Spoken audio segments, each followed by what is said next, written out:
Okay, so good morning class. आज हम नया सब्जेक्ट शुरू करने वाले हैं which is the Hindu law.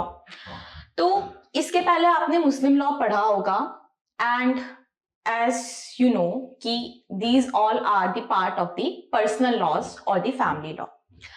अब ये जो लॉ हम पढ़ने वाले हैं which is the Hindu law, so it is basically concern with Hindus only. नाम से ही समझ में आ रहा है हिंदू लॉ है। पहले हमने पढ़ा है मुस्लिम लॉ था, तो ये हिंदूज से कंसर्न है। अब ये सब्जेक्ट क्यों इंटरेस्टिंग बनता है? बिकॉज ये ऐसी चीजें हैं जिससे हम बहुत ज्यादा रिलेट कर पाएंगे। डे टू डे लाइफ में ये चीजें होती रहती हैं, हमारे साथ भी होती है, हम दूसरों के साथ भी होते देखते हैं, तो हम इससे बहुत इजीली रिलेट करने वाले हैं। कैसे? मैरिज, शादी, डाइवोर्स, बच्चों की कस्टडी, मेंटेनेंस, फैमिली का पार्टीशन, फैमिली की प्रॉपर्टी। हम घर में भी देखते हैं अक्सर हिस्से की बात चल रही होती है, फैमिली की बात चल रही होती, कर्ता को पार्टनर की बात चल रही होती है। तो बस आपको ना अब क्या करना है, इनको सर्टेन टर्म्स के साथ रिलेट करना है। बाकी चीजें वही है जो अब तक हम देखते आ रहे हैं, जो अब तक हम प्रैक्टिस करते आ रहे हैं। सो this is the family law basically. हम इसको फैमिली लॉ क्यों बोलते हैं? क्यों हम हिंदू लॉ को, मुस्लिम लॉ को फैमिली लॉ के एम्बिट में लेकर आते हैं? वो इसलिए लेकर आते हैं बिकॉज ये फैमिली से कंसर्न मैटर्स हैं। शादी करनी है भाई, हमारा फैमिली का डिसीजन है। वहीं पे अगर आपको किसी बच्चे को अडॉप्ट करना है, ये एक फैमिली का डिसीजन होता है। इसमें कोई सोसाइटी इन्वॉल्व नहीं होती कि आप पड़ोस में जाके पूछ रहे हैं कि मुझे इससे शादी करनी है, मैं करूं कि नहीं करूं। ठीक है, तो इसको इसलिए हम फैमिली लॉ बोलते हैं। साथ ही साथ इसको पर्सनल लॉ भी हम इसलिए बोलते हैं बिकॉज ये बहुत पर्सनल चीज है। आपका शादी करना, आपका डाइवोर्स लेना, आपके बच्चे की जो कस्टडी है, जो उसका अडॉप्शन है, या फिर आपकी एक फैमिली है उसमें एक आपकी ज्वाइंट फैमिली प्रॉपर्टी है, उसका पार्टीशन किस तरीके से होगा, किन लोगों के बीच में होगा, कौन उस पार्टीशन में बैठने वाले हैं, ये बहुत ही पर्सनल मैटर्स होते हैं। अब जब हम बात करते हैं बेसिकली हिंदू लॉ की, तो जैसा कि मैंने अभी बताया हिंदूज पे एप्लीकेबल है। इंडिया में हम रहते हैं, यहाँ पे जो हिंदू रिलीजन है इसकी बहुत ज्यादा डोमिनेंस है। ठीक है, अक्सर लोग इसको इंडिया से ही रिलेट करते हैं। जब आप फॉरेन में जाएंगे, you will tell them that you are a Hindu, so they will get to know that you are from India. तो इस तरीके से हमारी जो कंट्री है, यहाँ पे even though all of the religions coexist peacefully, but then also this is a fact that Hindu population जो है वो इंडिया में बहुत ज्यादा है। ठीक है, अब आज हम इसका एक ओवरव्यू लेने वाले हैं, जस्ट इंट्रोडक्शन। हम आज ऐसा कुछ एक्ट्स में डेल्व नहीं करने वाले हैं कि क्या एक्ट्स है, कौन सा सेक्शन है। वो इसलिए जरूरी है इसका इंट्रोडक्शन लेना ताकि आप चीजों को रिलेट कर पाए। अभी आपने मुस्लिम लॉ पढ़ा था, that was completely different from Hindu law. थोड़ी थोड़ी कुछ ऐसी चीजें जो वहां पे भी रिकॉग्नाइज्ड हैं, बट उनके जो सोर्सेस है वो अलग हैं, उसकी कैसे ओरिजिन हुआ है, उसके पीछे का क्या ज्यूरिस्प्रूडेंस है, ये सारी चीजें वहां पे डिफरेंट है। और हिंदू लॉ में भी ये सारी चीजें डिफरेंट है। काफी इंटरेस्टिंग ये सब्जेक्ट होने वाला है, I am telling you, because ऐसी चीजें ना जो डे टू डे लाइफ में होती हैं। आप लोग भी लॉयर्स हैं, आपसे भी अक्सर लोग आके पूछते हैं कि हमारी फैमिली की ना वो प्रॉपर्टी है, उसमें ऐसा ऐसा डिस्प्यूट चल रहा है। प्रॉपर्टी का डिस्प्यूट, मैरिज का डिस्प्यूट, डाइवोर्स का डिस्प्यूट बहुत ही नॉर्मल चीज है आज के समय में। आपसे भी कई बार आपके फ्रेंड्स हैं, पड़ोसी हैं, कुछ रिलेटिव्स हैं, आके पूछते होंगे यार ये हमारी प्रॉपर्टी है, इसको मैं कैसे डिवाइड करूं। यहाँ पे शादी को लेके मेरा घर में नाटक चल रहा है, मेरे घर वाले मान ही नहीं रहे शादी के लिए, मुझे अपने पार्टनर से शादी करनी है, मैं कैसे करूं। तो this is why this subject is something जो कि बहुत ही ज्यादा रिलेटेबल है। क्राइम भी एक ऐसा सब्जेक्ट होता है जिसको usually students tend to enjoy a lot because वो उसको रिलेट कर पाते हैं, वो उसको देख पाते हैं। Same applies to the Hindu law और the family laws, even the Muslim law. तो आज इसका हम इंट्रोडक्शन देखने वाले हैं। इस लेक्चर में what I am basically going to cover is firstly कि फैमिली लॉ और पर्सनल लॉ क्या होता है, इसको हम क्यों बार बार फैमिली लॉ बोलते हैं। जैसे कि आपने देखा होगा ना सिलेबस में हिंदू लॉ नहीं लिखा होता, हिंदू लॉ या मुस्लिम लॉ, फैमिली लॉ लिखा होता है। कहीं कहीं स्पेसिफिकली भी लिखा होता है हिंदू लॉ या मुस्लिम लॉ, अगर वो स्टेट आपसे पर्टिकुलरली वही सब्जेक्ट के बारे में पूछने वाला है। ये जो लॉ है ये एक बहुत मेजर पार्ट फॉर्म करता है आपके जुडिशरी के सिलेबस का, क्योंकि जब आप कोर्ट्स में जाएंगे, डाइवोर्स के केसेस देखो सालों साल चल रहे होते हैं, मैरिज के केसेस हैं, कन्फ्लिक्ट चल रहा है, सबसे पहले तो वैलिडिटी डिसाइड की जाती है मैरिज की, सालों साल चलते चले जा रहे हैं। तो ये सारी चीजें जो हैं ये हम इसमें देखने वाले हैं। अब इसके बाद बहुत ही इंपॉर्टेंट चीज निकल कर आती है कि भाई हिंदू होता कौन है। आपने बोल दिया हिंदू लॉ है, लेकिन हिंदू कौन है पहले हमें ये डिसाइड करना होगा, पहले ये हमें समझना होगा। जो हिंदू है उसी पे हिंदू लॉ जो है वो एप्लीकेबल होने वाला है। वो क्यों? क्योंकि पर्सनल लॉज डिफरेंट तरीके के हैं। मुस्लिम लॉ है हमारे पास जिससे हमने पहले डील किया था, फिर अभी हम हिंदू लॉ से डील कर रहे हैं। उसके बाद हमारे पास आता है क्रिश्चियन लॉ भी है, certain acts are there for Christians, फिर पारसीज के लिए भी सर्टेन एक्ट्स आर देयर। इस तरीके से जो अलग अलग रिलीजन के लोग हैं जो इंडिया में रह रहे हैं उनके ऊपर अलग अलग लॉज जो है वो एप्लीकेबल होते हैं। वो क्यों? ऐसा क्यों है? क्यों हिंदू के ऊपर डिफरेंट लॉज एप्लीकेबल है, क्यों मुस्लिम के ऊपर डिफरेंट लॉज एप्लीकेबल है? तो उसके पीछे का ये रीजन है कि जो इंडिया है उसमें बहुत सारी डाइवर्सिटी है।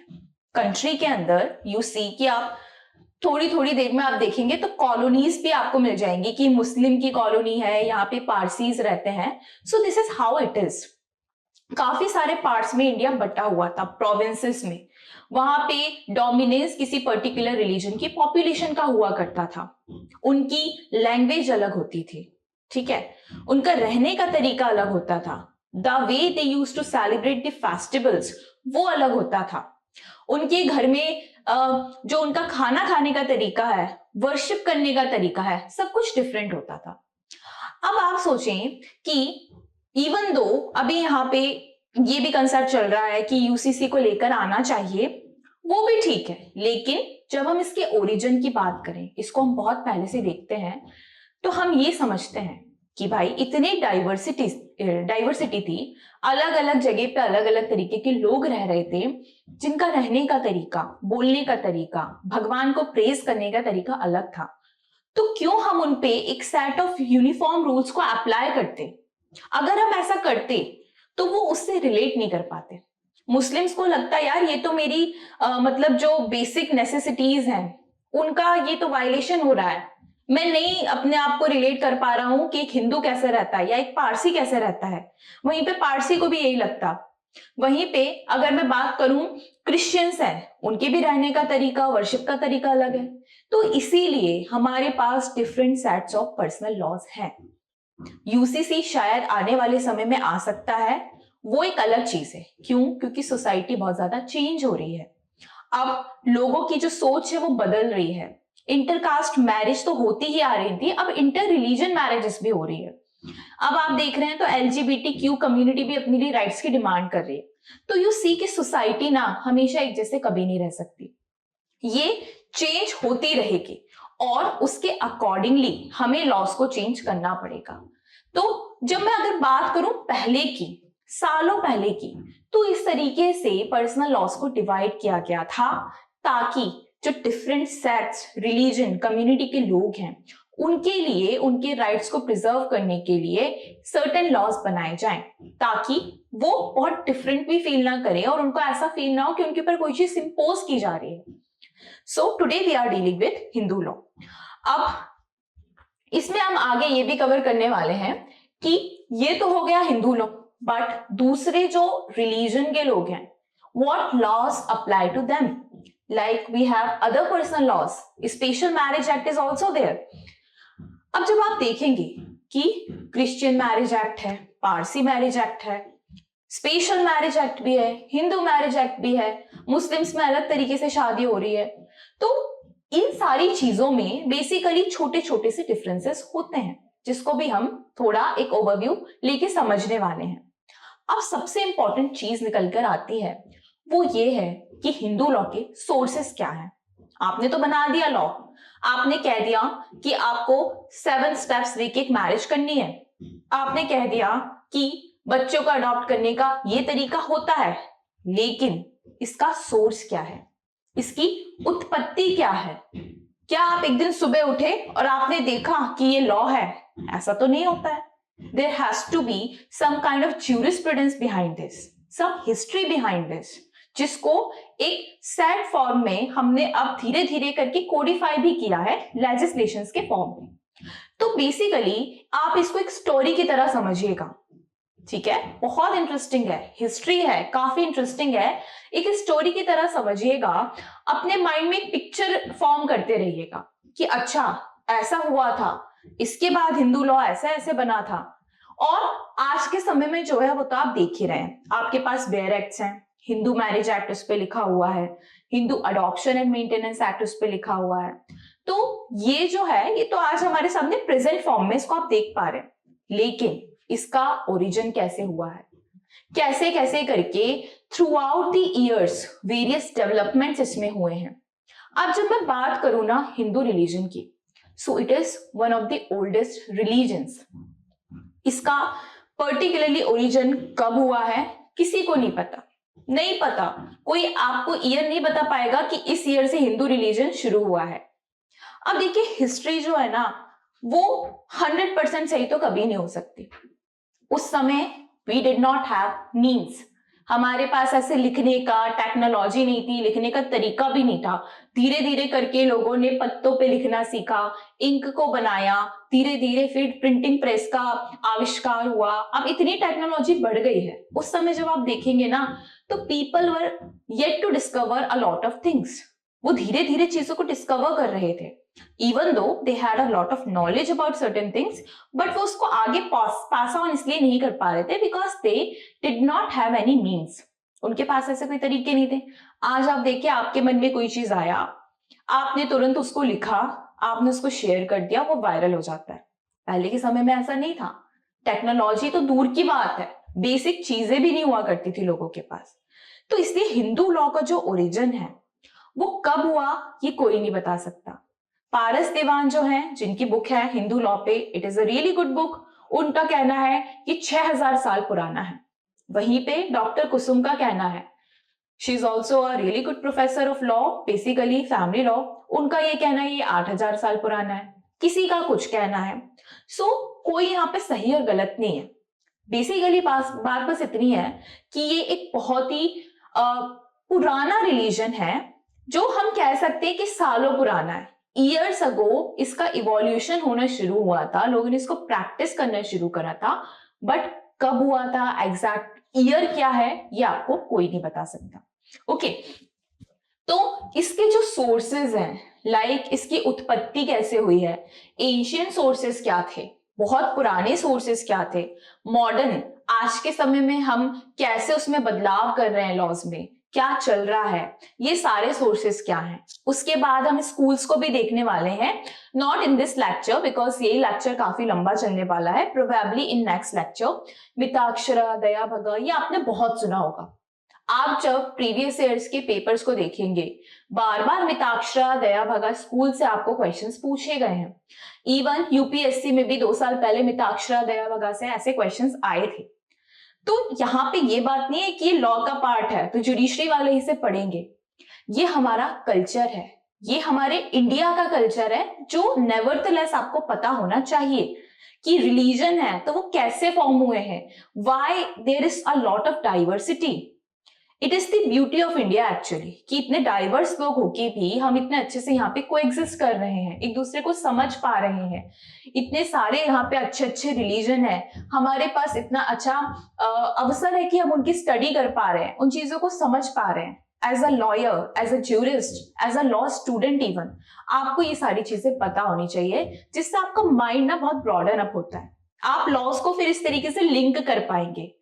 लॉज ना कभी भी अपने आप में ऐसा एग्जिस्ट नहीं करते, आपको उनको लिंक करते आना चाहिए. अच्छा, हिंदू लॉ में ऐसा था, मुस्लिम लॉ में ऐसा था, क्यों था, उसके पीछे का आपको रीजन भी पता चलते जाएगा. So this is how it is, this is all we are going to cover in today's lecture. अभी किसी को कोई भी सवाल पूछना है, किसी को कोई डाउट है, कुछ मन में आ रहा है हिंदू लॉ, फैमिली लॉ को लेकर, anyone from the online? Okay, Tejveer आपको समझ में आ रहा है ना? ओके, ठीक है. अब हम आगे बढ़ते हैं. नाउ पर्सनल लॉज पे हम आ जाते हैं। तो पर्सनल लॉ जो है, it is defined as a law that applies to certain class और ग्रुप ऑफ पीपल। मान लीजिए एक पर्टिकुलर प्रोविंस है, वहां पे हिंदू पॉपुलेशन ज्यादा है, वहीं पे साइड में एक प्रोविंस है, वहां पे मुस्लिम पॉपुलेशन ज्यादा है।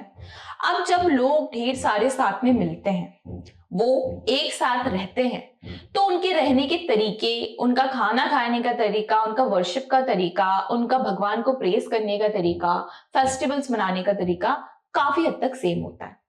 उनकी लैंग्वेज भी सेम होती है, उनका रिलीजन भी सेम होता है। तो इस तरीके से हम ये कह सकते हैं कि जो पर्सनल लॉज है, they are basically based upon the religion, way of living, और जो आचार विचार होते हैं लोगों के, like how they think, what they process, how they want to live their lives.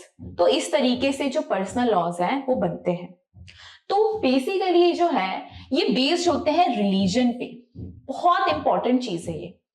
सबसे पहले ना इन लॉज को रिलीजन से ही जोड़ा जाता है। मैं अगर कहूं कि I am a Hindu, my friend is a Muslim, तो आपके मन में सबसे पहला जो विचार आएगा वो ये आएगा कि अच्छा, they both have different religions. ठीक है, ये मुस्लिम रिलीजन को फॉलो करती है, ये हिंदू को करती है। सो this is how it is. तो जो पर्सनल लॉज है ना, उनका सिग्निफिकेंस सबसे पहले नंबर तो रिलीजन से होता है। देन फेथ, मेरा किसी पर्टिकुलर गॉड में फेथ है, मैं किसी सुपर पावर को, गॉड कह लीजिए, कुछ भी कह लीजिए, उनमें फेथ रखती हूं, तो उससे भी रिलीजन का फॉर्मेशन होता है।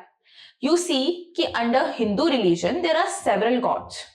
वहीं पे हम बात करें क्रिश्चियन रिलीजन की, तो they also have their own like जो भी गॉड्स हैं एंड ऑल।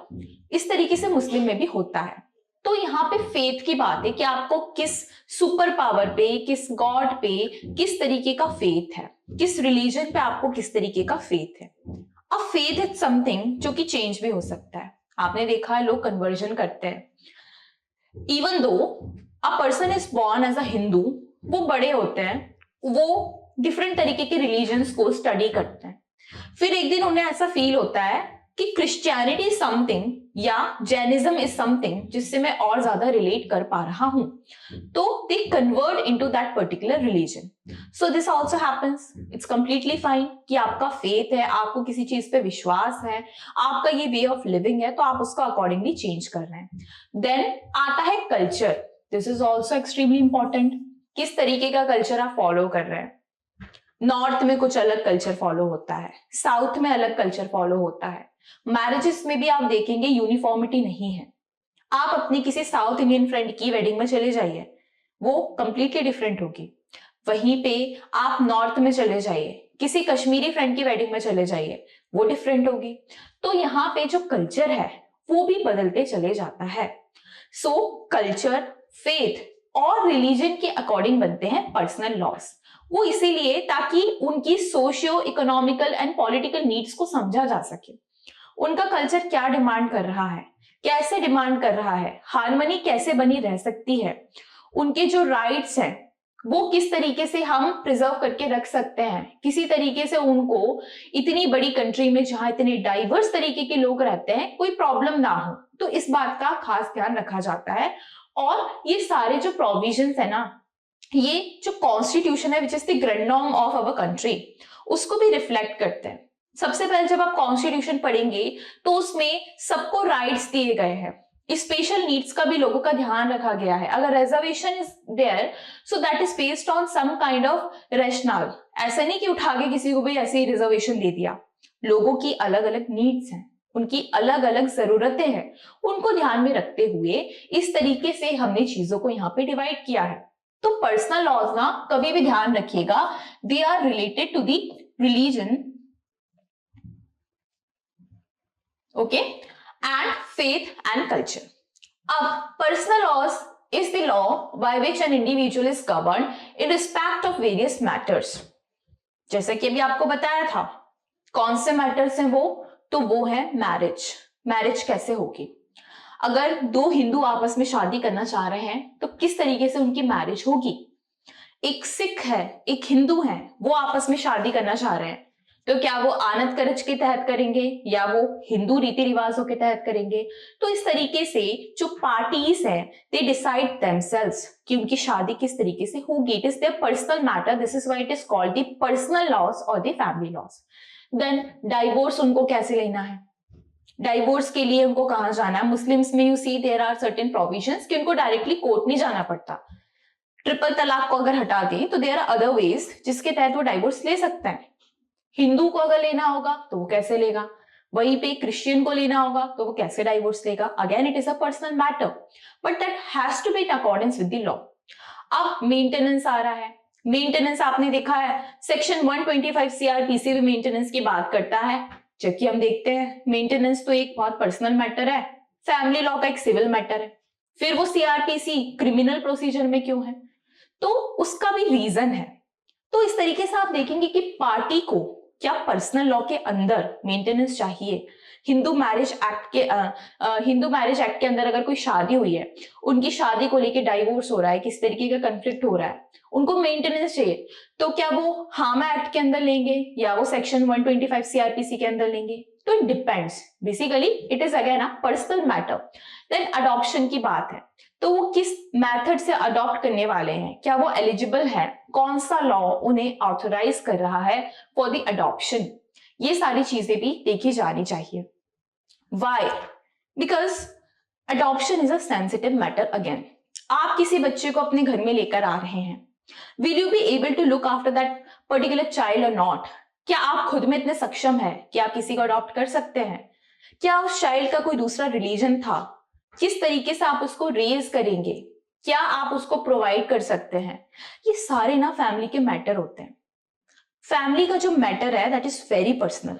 आप भी देखेंगे कि हम जो भी कुछ करते हैं तो हम सबसे पहले हमारी फैमिली के बारे में सोचते हैं। अगर आप आज जुडिशियल सर्विसेज क्लियर कर रहे हैं तो आप सबसे पहले अपनी मम्मी अपने पापा को कॉल करके बताएंगे किसी I clear this particular examination, then आप दुनिया में सारे लोगों को बताएंगे। तो family is something that is very important. वो एक बहुत ही बेसिक यूनिट है जिससे पूरी सोसाइटी का निर्माण होता है। पहले एक इंडिविजुअल होता है, वो फैमिली बनाता है, तभी हम बोलते हैं ना कि जो मैरिज है वो एक बहुत सैक्रेड थिंग है। वहां से आप एक फैमिली बनाने की शुरुआत करते हैं, जनरेशन को आगे बढ़ाने की शुरुआत करते हैं। तो this is why it is a personal matter और the matter of a family. Then inheritance कैसे होगा, सक्सेशन कैसे होगा? आपके दादाजी थे, उनके पास बहुत सारी प्रॉपर्टी थी, अब दादाजी तो लग रहा है कि ऐसी हालत में कि नहीं रहेंगे। Even though how much you love your दादाजी, बट कहीं ना कहीं ये फैक्टर तो हमारे मन में रहता है कि प्रॉपर्टी किसके पास जाएगी, कैसे जाएगी। अगर उन्होंने विल बनाई है अच्छी बात है, नहीं बनाई है तो वो इनहेरिटेंस के तहत किसके पास जाएगी? Everyone is curious about that. ठीक है, तो ये सारी जो चीजें हैं अगेन पर्सनल लॉस के एम्बिट में आती हैं। गार्जियनशिप, किसी को अगर गार्जियन अपॉइंट किया जा रहा है, माइनर हो गया, कोई अनसाउंड माइंड का पर्सन हो गया, कैसे होगा? इवन कोई ऐसा डिसेबल्ड पर्सन है या पेरेंट्स है, उनका गार्जियन कैसे अपॉइंट किया जाएगा? ये भी अगेन फैमिली का मैटर है। आपके घर में कोई आपके साथ आके रह रहा है, घर एक कितनी इंपॉर्टेंट चीज है। हम सालों साल एक घर बनाने में लग जाते हैं, क्यों? ताकि वो हमारा पर्सनल स्पेस हो सके, हम वहां जाएं, हम वहां आराम से बैठे, शांति से बैठे, अपनी फैमिली के साथ अच्छा टाइम एंजॉय करें। दिस इज वाई घर, फैमिली बहुत इंपॉर्टेंट चीज है। और जो कोर्ट्स है, जो लॉ है, वो भी ये कोशिश करता है कि वो बहुत ज्यादा ना फैमिली के मैटर में इंटरफेयर ना करे, किसी को परेशानी ना हो।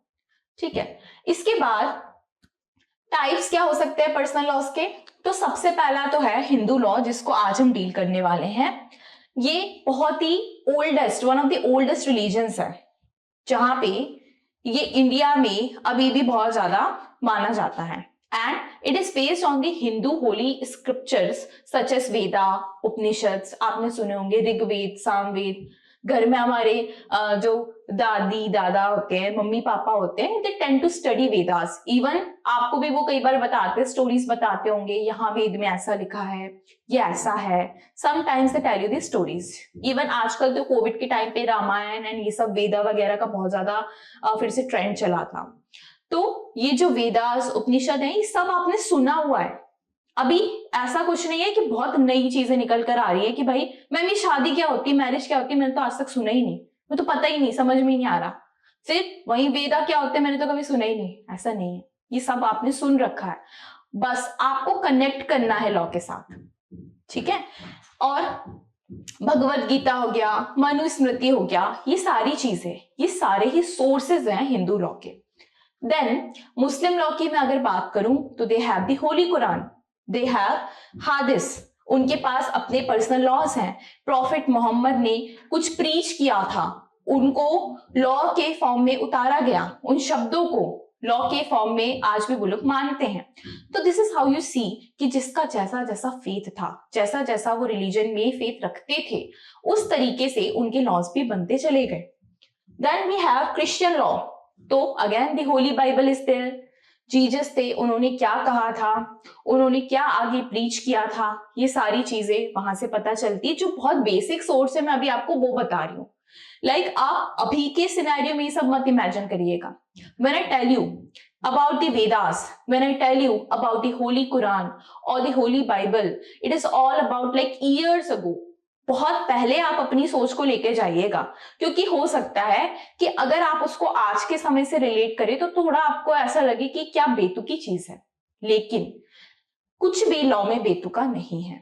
कोई भी थ्योरी जो है वो आउटडेटेड नहीं है, वो बस आपको हेल्प कर रही है आज चीजों को रिफॉर्म करने में, आज की चीजों को समझने में, ये जानने में कि आप आज आपको क्या करना है, क्या नहीं करना है, पहले क्या किया था जो कि काम नहीं किया, चेंजिंग नीड क्या है सोसाइटी की। तो this is how it is, link करिएगा। और कुछ भी यहाँ पे अपसर्ड नहीं है, इवन तो आपको कभी कभी ऐसा सुन के लगेगा अरे कितना अपसर्ड है। पहले के समय में सती प्रथा होती थी, कितनी गलत बात थी, गलत बात थी, तभी उसको अबॉलिश किया गया। पहले के समय में शूद्र जो वर्ण होता था उनके साथ कितना गलत व्यवहार किया जाता था, वो उस समय जस्टिफाइड लगता था लोगों को। धीरे धीरे सोसाइटी ने इस चीज को ऑब्जर्व करना शुरू किया कि भाई ये तो गलत है, शूद्र जो हैं उनको भी इक्वल ट्रीटमेंट मिलना चाहिए।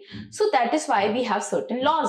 और आजकल सब इतना लिबरल हो गए हैं, हम सब आपस में बैठ रहे हैं, एक दूसरे से बातें कर रहे हैं, एक दूसरे के साथ खा पी रहे हैं। पहले के समय में ये चीजें पॉसिबल नहीं थी। तो कभी भी आप बस रिलेट करते चलिए, टाइमलाइन बनाते चलिएगा अपने दिमाग में। देन पारसी लॉ है, पारसी लॉ भी वही ज़ोरास्ट्रियन टेक्स्ट है, जो उनका भी जो फेथ है उसके बेसिस पे जो भी उनके प्रीचर रहे होंगे, उनका जो ज़ोरास्ट्रियन टेक्स्ट है उस पे बेस्ड है ये पारसी लॉ। तो ये सारे सेट्स हैं पर्सनल लॉ के। फिर आता है स्पेशल मैरिज एक्ट। अब ये कुछ एक नई चीज है। स्पेशल मैरिज एक्ट ना अभी अभी बीच में बहुत ज्यादा इस पे बात भी छिड़ी थी। क्यों? क्योंकि आपने सेम सेक्स मैरिज के बारे में सुना होगा, वर्डिक्ट आया था। सेम सेक्स मैरिज के अंदर जो क्वेयर कम्युनिटी थी, क्वेयर का मतलब है जो विचित्र हैं, those who feel different from the normal people, they feel different, they feel like कि they do not belong to this particular demarcation in the society which is the कि एक फीमेल होना चाहिए, एक मेल होना चाहिए। ट्रांसजेंडर को rights मिले हैं, कैसे मिले हैं? थ्रू आउट द ईयर्स जब लोगों ने उनके राइट्स को, उनकी नीड्स को समझना शुरू करा, they have demanded certain rights. तभी आप देखेंगे कि फॉर्म्स आप फिल करते तो उसमें एक थर्ड जेंडर का भी ऑप्शन आजकल आने लगा है। तो इस तरीके से यहाँ पे लॉस चेंज हो रहे हैं। स्पेशल मैरिज एक्ट ना बहुत इंपॉर्टेंस इसकी है, क्योंकि अभी मैंने जैसा बताया कि जो LGBTQ कम्युनिटी थी वो स्पेशल मैरिज एक्ट के अंदर ये राइट क्लेम कर रही थी कि उन्हें मैरिज का राइट मिले, उन्हें अडॉप्शन का राइट मिले, उनके मैरिटल राइट्स को रिकॉग्नाइज किया जाए। ठीक है, तो this is how it is. आप देखिए, जब हम बात कर रहे थे ना हिंदू लॉ, तो नाम से ही समझ में आ रहा था वो हिंदूज पे एप्लीकेबल है। पारसी लॉ नाम से समझ में आता है पारसीज पे एप्लीकेबल है। लेकिन जब मैं बात करती हूँ स्पेशल मैरिज एक्ट की, तो basically it is only concerned with the marriage. अब ये स्पेशल क्यों है? बिकॉज यहाँ पे दो डिफरेंट रिलीजन के लोग आपस में शादी कर सकते हैं। इंटर रिलीजन मैरिज कैसे होगी? आपके मन में सवाल आ रहा होगा। जैसे मैंने भी बोला, दो हिंदू हैं, उनको अगर शादी करनी है तो हिंदू लॉ एप्लीकेबल होगा, वहीं पे मुस्लिम से उन्हें शादी करनी है, मुस्लिम लॉ होगा। लेकिन क्या हुआ अगर एक मुस्लिम और एक क्रिश्चियन को शादी करनी है, तो वो स्पेशल मैरिज एक्ट के अंदर जाएंगे। और ये देखिए 1954 में ही आ चुका था, ये हिंदू मैरिज एक्ट के पहले ही रिकॉग्नाइज हो चुका था। क्योंकि पहले तो ना सोसाइटी में आप देखेंगे अंडर हिंदू लॉ सेम गोत्र के सेम कास्ट के लोग ही शादी करते थे, है ना। होता था ना कि हम सेम कास्ट में शादी करते थे। अगर ब्राह्मण है तो वो ब्राह्मण्स में ही करेंगे, वो अपने नीचे क्षत्रिय वैश्य में कभी शादी नहीं करते थे। तो इस तरीके से कितना चेंज हुआ है। अब आप देखेंगे तो लोग इंटर रिलीजन मैरिजेस भी कर रहे हैं। इंटर रिलीजन तो ठीक है, सेम सेक्स मैरिज की भी अब बात यहाँ पे निकल कर आ रही है। तो this is how the society is evolving according to the changing needs. पहले के समय में जो होता था वो ठीक है, वो उस समय के लिए सही था। आजकल लोग अपने इस राइट को भी रिकॉग्नाइज कर रहे हैं कि I feel attracted to the person of the same gender, I feel sexually attracted towards this particular person and he is of the same gender. I need to marry this person and it's completely fine. I mean, उनको recognition अभी नहीं मिल पाया है, may be कुछ समय बाद जब हमारा कल्चर चेंज होगा और सोसाइटी चेंज होगी तब उन्हें रिकॉग्निशन मिले, बट एटलीस्ट इसके बारे में बात तो हो रही है। आप सोचें कि यही बात आज से 30-40 साल पहले हो रही होती तो उन लोगों को मार पीट के लोग भगा देते, यहां से जेल वेल में डाल देते। बट अब कितना प्रोग्रेस कर रही है सोसाइटी, कितनी लिबरल बनती जा रही है। तो जो स्पेशल मैरिज एक्ट है उसका अलग सिग्निफिकेंस है, इसको हमेशा याद रखिएगा। स्पेशल मैरिज एक्ट के अंदर दो डिफरेंट रिलीजन के लोग आपस में शादी कर सकते हैं और उनके ऊपर कोई पर्टिकुलर लॉ फिर एप्लीकेबल नहीं होगा। वो कोर्ट में जाएंगे, they will register there marriage and it will be a valid marriage. क्योंकि होता है जब आप अभी देखेंगे मैरिज की सेरेमनीज तो आप देखेंगे सप्तपदी नहीं ली तो मैरिज ही नहीं हुई। होता है जैसे कभी वाइफ कोर्ट में गई, उन्होंने डाइवोर्स के लिए डिमांड करी, कोर्ट सबसे पहले ये देखेगा डाइवोर्स तो ठीक है पर पहले ये देखूं कि मैरिज हुई भी थी कि नहीं। लिव इन रिलेशनशिप से भी लोग निकल कर आते हैं, कहते हैं हमारी शादी हुई थी, पता चलता है शादी कभी हुई ही नहीं थी। तो इस तरीके से अब दो अलग अलग रिलीजन के लोग हैं। हिंदू बोलेगा तुम्हें मेरे रीति रिवाज से शादी करनी चाहिए, उसके लिए क्रिश्चियन को हिंदू बनना पड़ेगा एंड वाइस वर्सा। अगर क्रिश्चियन बोलेगा आपको मेरे रीति रिवाजों से शादी करनी है तो उन्हें अपना कन्वर्जन करना पड़ेगा। अब हमारा जो कंट्री है वो कन्वर्जन को बढ़ावा नहीं देता। ये नहीं बोला कि आप सब हिंदू हिंदू बन जाओ यहाँ पे, या सब आप मुस्लिम्स बन जाओ, या सब क्रिश्चियन बन जाओ, ऐसा कुछ भी नहीं है। जिसको जो फेथ अपनाना है, जब अपनाना है, they are free to do so. लेकिन अब प्रॉब्लम आ जाती थी शादी के टाइम पे। दो अलग अलग रिलीजन के लोग हैं, उन्हें शादी तो करनी है, उन्हें नहीं पता कि अब मैं हिंदू रिवाज से करूं, मुस्लिम से करूं, क्रिश्चियन से करूं, कैसे करूं। उनके लिए आया था स्पेशल मैरिज एक्ट कि भाई आप कन्वर्जन मत करिए, जो फेथ में आप बिलीव रखते हैं उसमें आप रखिए, आपको जैसे अपने रिलीजन को अपनाना है वैसे अपनाइए। At the same time you will get married to the person you want to get married under the special marriage act. So this इस तरीके से आप देखिए डाइवर्सिटी इतनी है लेकिन सभी के राइट्स जो हैं उनका ध्यान यहाँ पे रखा गया है। हिंदू के राइट्स का, मुस्लिम के राइट्स का, क्रिश्चियन के, एंड स्पेशल मैरिज एक्ट के अंदर now you are free to get married to the person of any religion without converting to another religion. So this is how it is, this is how the personal laws are evolving in India. Then अब हम बात करते हैं Hindu personal laws की, because हम यहाँ पे concerned है सिर्फ और सिर्फ हिंदू लॉ से। तो हिंदू पर्सनल लॉ के अंदर क्या आता है? अब जैसा कि मैंने आपको बताया, जो हिंदू लॉ है वो इतना पुराना है कि कोई उसके बारे में सर्टिफाइड कुछ नहीं कह सकता। आप कितने भी इंटेलिजेंट पर्सन के पास गांव में पेड़ के नीचे जो बैठे होते हैं ना बुजुर्ग लोग, उनके पास भी आप जाके पूछ लोगे, even they won't be having the answer कि कब हिंदू लॉ बना है, हिंदू रिलीजन कब बना है। तो ऐसे में तो एम्बिग्यूटी होनी ही थी, कैसे कोई बताएगा? सबके अलग अलग सोच थी, इतने सारे पार्ट में भारत बटा हुआ था, सारी चीजें हो रही थी, तो भाई कैसे बोलेंगे कि कौन सही है? अब इस चीज को कर्व करने के लिए इसका कुछ तो समाधान निकालना था। भारत में अंग्रेज आए, उन्होंने कोर्ट्स को एस्टैब्लिश किया, they established courts in India, the system of the courts in India, the legislations were enacted and उसके ऊपर से फिर फैसले भी सुनाए जा रहे थे। तो इस तरीके से प्रोग्रेस तो हो रही थी। अब क्या होता था, मैं अगर बात करूं 1950 की, विच इज कंपैरेटिवली रिसेंट, अगर मैं 1000 years की बात करी तो उससे तो ये काफी रिसेंट है। तो अब क्या हो रहा था, कोर्ट्स बन गए थे, लोगों की सोच बदल रही थी, लोग एजुकेटेड हो रहे थे, टेक्नोलॉजी का विकास हो रहा था, लोग अपने राइट्स के प्रति सजग हो रहे थे। अब उन्हें क्या लगने लगा कि लॉज में कुछ तो गड़बड़ है। ठीक है, हम रिस्पेक्ट कर रहे हैं हिंदू लॉज को, मुस्लिम लॉज को, क्रिश्चियन लॉज को, लेकिन यहां कुछ गड़बड़ है। जब मैं स्पेसिफिकली बात करूं हिंदू लॉ की, तो उनको समझ में नहीं आ रहा था कि कौन सा लॉ वो माने। महाराष्ट्र में कोई दूसरा लॉ चल रहा है, गुजरात में दूसरा लॉ चल रहा है, वहीं पे ओडिशा में कुछ दूसरा लॉ चल रहा है। क्या माने, कैसे माने? तो कुछ तो एक यूनिफॉर्मिटी होनी चाहिए थी। कस्टम्स की बात मैं अभी नहीं कर रही हूं, कस्टम एक बहुत डिफरेंट चीज है जिसको भी हम डील करने वाले हैं। कुछ तो यूनिफॉर्मिटी दे वर डिमांडिंग। तब क्या किया, सोचा कि एक हिंदू कोड बिल हम लेकर आते हैं। ये सिर्फ बिल है, ये भी एक्ट नहीं है। बिल आपको पता है आए दिन हमारी जो पार्लियामेंट है वहां पे बिल्स जाते हैं, रिजेक्ट होते हैं, जाते हैं, रिजेक्ट होते हैं। उसमें कुछ एडिशंस होते हैं, अमेंडमेंट्स होते रहते हैं, उस पर बहस होती रहती है, डिबेट्स होते रहते हैं। तो I am just talking about the bills here, not the enactments और द एक्ट्स। जब बिल पास हो जाता है तब वो एक्ट बनता है, ऑफिशियल गैजेट में उसको उतारा जाता है, प्रेसिडेंट की एसेंट ली जाती है, so that becomes an act. Here we are only dealing with the bills. अभी यहाँ पे बहस का मुद्दा ये बना हुआ था, अभी कुछ फाइनल नहीं था। 1950 के दशक में ये माना गया, ये सोचा गया कि कुछ तो यूनिफॉर्मिटी होनी चाहिए हिंदू लॉ में। तो क्या किया गया, कुछ बिल्स को लेकर आया गया। अब उसका ऑब्जेक्ट ये था कि एक यूनिफॉर्म लॉ बनाया जाए with regards to Hindus, only Hindus I am talking about here. So uniformity होनी चाहिए लॉ में, कुछ तो ऐसे लॉज होने चाहिए ना एग्जिस्टिंग, जिसको आप एटलीस्ट रेफर कर सके। महाराष्ट्र में कोई ने कुछ बोल दिया, साउथ में चले गए वहां कुछ बोल दिया, समझ में नहीं आ रहा किसकी बात सही है गलत है।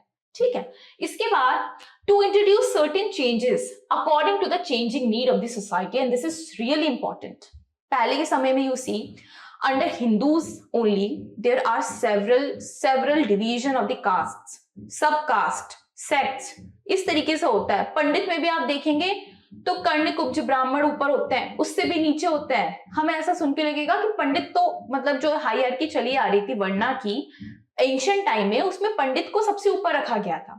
लेकिन जब आप उसमें भी देखेंगे तो उसमें भी अलग अलग डिविजन्स हैं। आप क्षत्रिय में देखिएगा, क्षत्रिय वर द फाइटर्स। जब आप सोसाइटी पढ़ते हैं, जब आप सोशियोलॉजी पढ़ते हैं अपने ग्रेजुएशन में, तब आपको सबसे पहले सोसाइटी की डेफिनेशन बताई जाती है और ये बताया जाता है कि सोसाइटी कैसे बनी है, क्यों यहाँ पे इस तरीके से वर्णों का डिवीजन हुआ है, क्यों कास्ट सिस्टम निकल कर आया है। कास्ट सिस्टम जो था वो काम को इजी करने के लिए किया गया था। It was not about for the discrimination. लोगों ने उसको गलत तरीके से लिया कि भाई यहाँ पे इस पर्टिकुलर रूम में मान लीजिए अगर अलग अलग लोग बैठे हैं, ओके, हमें एक प्रोजेक्ट बनाना है। अब यहाँ पे हो सकता है रोजलिन कोई काम में बहुत एक्सपर्ट है, वो लीडिंग बहुत अच्छे से करती हैं। मैंने उनसे कह दिया रोजलिन आप यहाँ पे टीम को लीड करेंगी। वहीं पे एक पर्सन है तेजवीर है, वो बहुत अच्छी डिजाइनिंग करते हैं, मैंने कहा प्रोजेक्ट की डिजाइनिंग आप करेंगे। वहीं पे एक पर्सन है वो क्या करते हैं, सलोनी है, सलोनी बहुत अच्छी क्या करती है, मार्केटिंग करती है, मैंने उनसे कहा सलोनी आप मार्केटिंग करेंगी। तो मैंने ना यहाँ पे लोगों की क्वालिटी या उनकी कैपेबिलिटी, उनके कैलिबर को देख के बस काम को डिवाइड किया है। यहाँ पे कोई छोटा बड़ा नहीं है कि रोजलिन है वो लीड करेंगी तो वो सबसे बड़ी हो गई, या सलोनी है वो मार्केटिंग कर रही है तो वो किसी भी काम की नहीं। ऐसा ही सोसाइटी में पहले हुआ था, just to divide the work. Like कोई है जो ब्राह्मण्स हैं, they are going to preach, वहीं पे क्षत्रिय हैं, they are going to defend, they were the warriors, कि अगर कोई फॉरेन पावर आके आपको ओवर पावर करने की कोशिश कर रही है तो वो आपको डिफेंड करेंगे। वहीं पे थे शूद्र, उनको ये जो लेबर वर्क है ये दिया गया।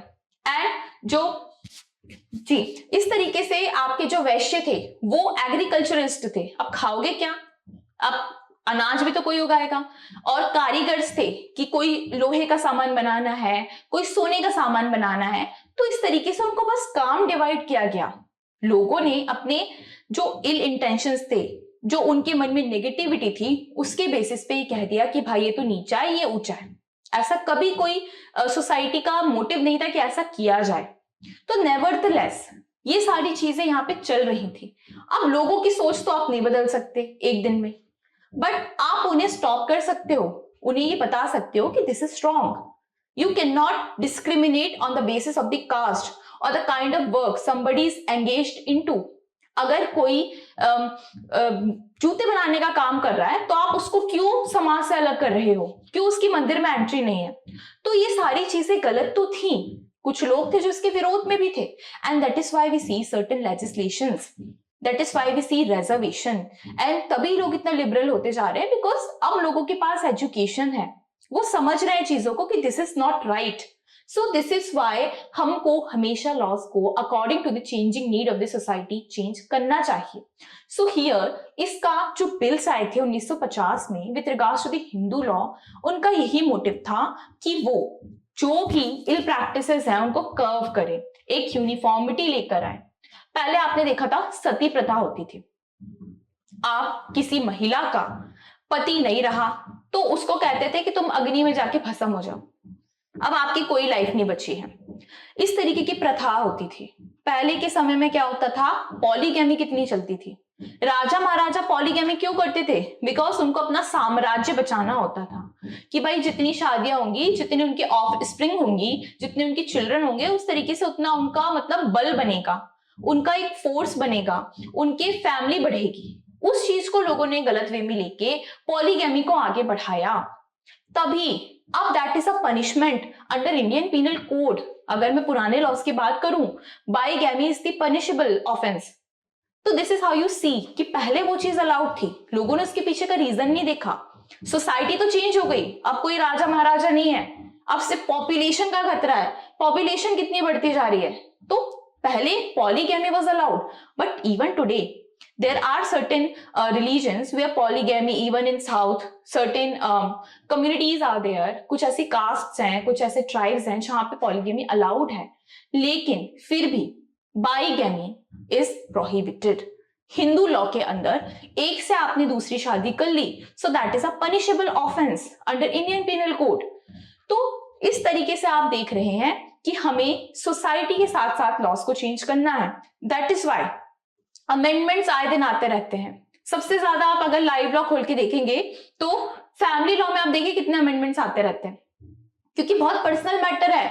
कुछ चीजें पहले होती थी लिव इन रिलेशनशिप में, यू सी पहले जो लड़की होती थी, जो फीमेल होती थी, उनको कोई राइट्स नहीं थे, लेकिन अब even a female who has been living under the live-in relationship can go to the court and ask for the maintenance from her partner.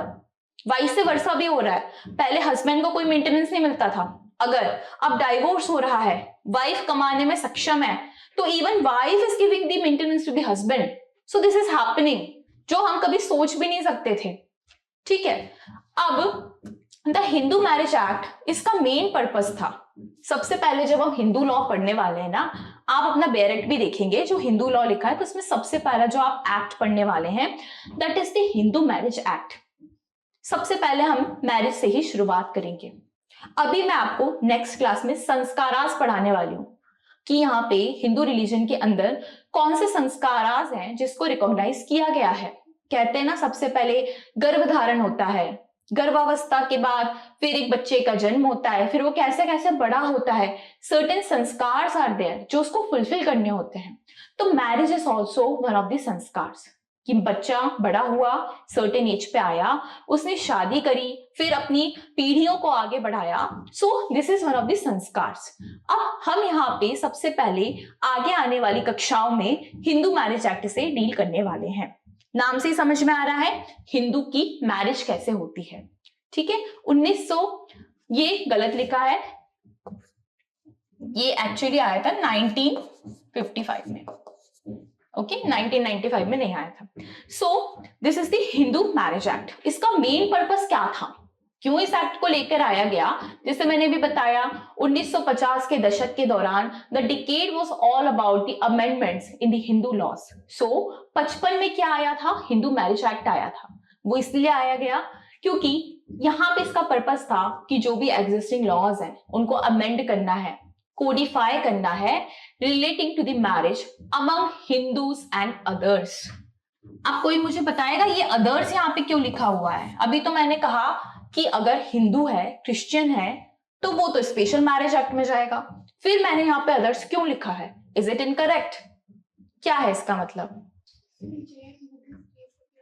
हाँ जी, एब्सोल्युटली करेक्ट। यहाँ पे हिंदू के एम्बिट में हम लेकर आते हैं जैन, बुद्धिस्ट और किसको, सिख को, बस 3, जैन, बुद्धिस्ट एंड सिख।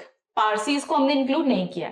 सबसे पहले आप जब एमसीक्यूज देखेंगे तो always remember Parsis are not included under the Hindu marriage act.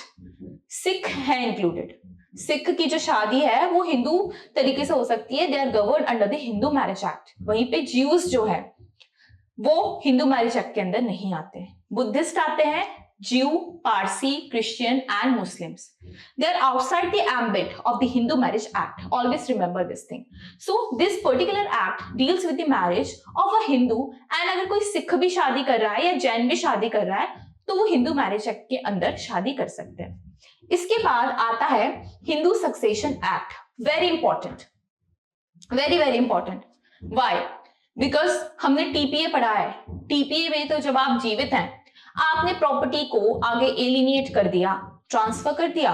मेरी प्रॉपर्टी है, मैंने जिसको ट्रांसफर करना था कर दिया, बेच दिया, मॉर्गेज कर दिया, व्हाटएवर। किंतु अगर कोई पर्सन है, उनकी डेथ हो गई है, उनकी प्रॉपर्टीज बहुत सारी पड़ी हुई हैं, वो कैसे डिवॉल्व होंगी? उनके जो लीगल एयर्स हैं उनके अंदर वो प्रॉपर्टी कैसे डिवॉल्व होगी? कौन उस प्रॉपर्टी पे क्लेम करेगा? Because the general rule says कि कोई भी प्रॉपर्टी विदाउट ओनर कभी नहीं होगी। ऐसा नहीं है कि कोई प्रॉपर्टी लावारिस पड़ी है, there is always an owner of that particular property under law. Even तो आपको देख के लगेगा क्या लावारिस प्रॉपर्टी पड़ी है, ये देख के लगता है कई बार अरे यहाँ पे तो कोई दिखता ही नहीं है, मैं तो इतने सालों से आ रही हूँ, स्कूल से जाते टाइम हम देखते थे पर्टिकुलर रास्ते पे प्रॉपर्टीज पड़ी होती थी, लगता था कोई है ही नहीं, but it is not so. अगर आप लॉ की बात करेंगे तो there is always an owner of a property. That is why we have succession act कि किसी पर्सन की मृत्यु हो गई है, दादाजी हुआ करते थे किसी के, उनकी मृत्यु हो गई है, अब प्रॉपर्टी किसकी है? उस पे सन नंबर 1 भी क्लेम कर रहा है, सन नंबर 2 भी कर रहा है, डॉटर भी क्लेम कर रही, किसकी है? सक्सेशन के तहत वो यहाँ पे डिवॉल्व होगी। और अगर जब मैं बात करूं कि अगर वो फैमिली एक हिंदू फैमिली है तो उस पे लगेगा हिंदू सक्सेशन एक्ट। 1956 में ये आया। अब इसका भी जो ऑब्जेक्ट था वो ये था कि ये अमेंड करेगा, कोडिफाई करेगा, सेक्युलराइज करेगा लॉस जो कि इंटेस्टेट और अनविल्ड सक्सेशन से डील करते हैं। Now here is one thing, what do you understand by the intestate succession? Can somebody tell me what is the intestate succession? Tejveer?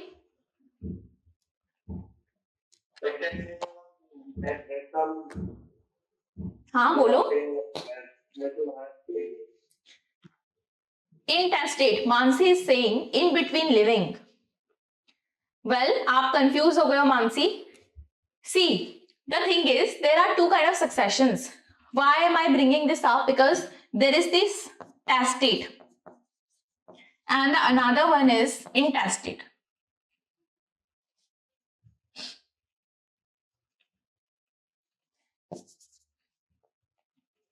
Okay. Testate succession का मतलब होता है जहां पे आपने बनाई है will. Okay, I am a person, my name is M, मैंने एक विल बनाई है, उसमें मैंने अपनी प्रॉपर्टी का सारा लेखा जोखा लिखा है और ये भी कहा है कि मेरे जाने के बाद ये प्रॉपर्टी किसके पास जाएगी। आप देखते हैं ना अक्सर विल निकल कर आती है आपके घर में, कोई किसी की डेथ होती है तो लोग सबसे पहले भगते हैं उनके कमरे में, अलमारी खोलते हैं, विल निकालते हैं कि विल थी, हमें पता था, अब विल में देखते हैं किसको क्या क्या मिला है।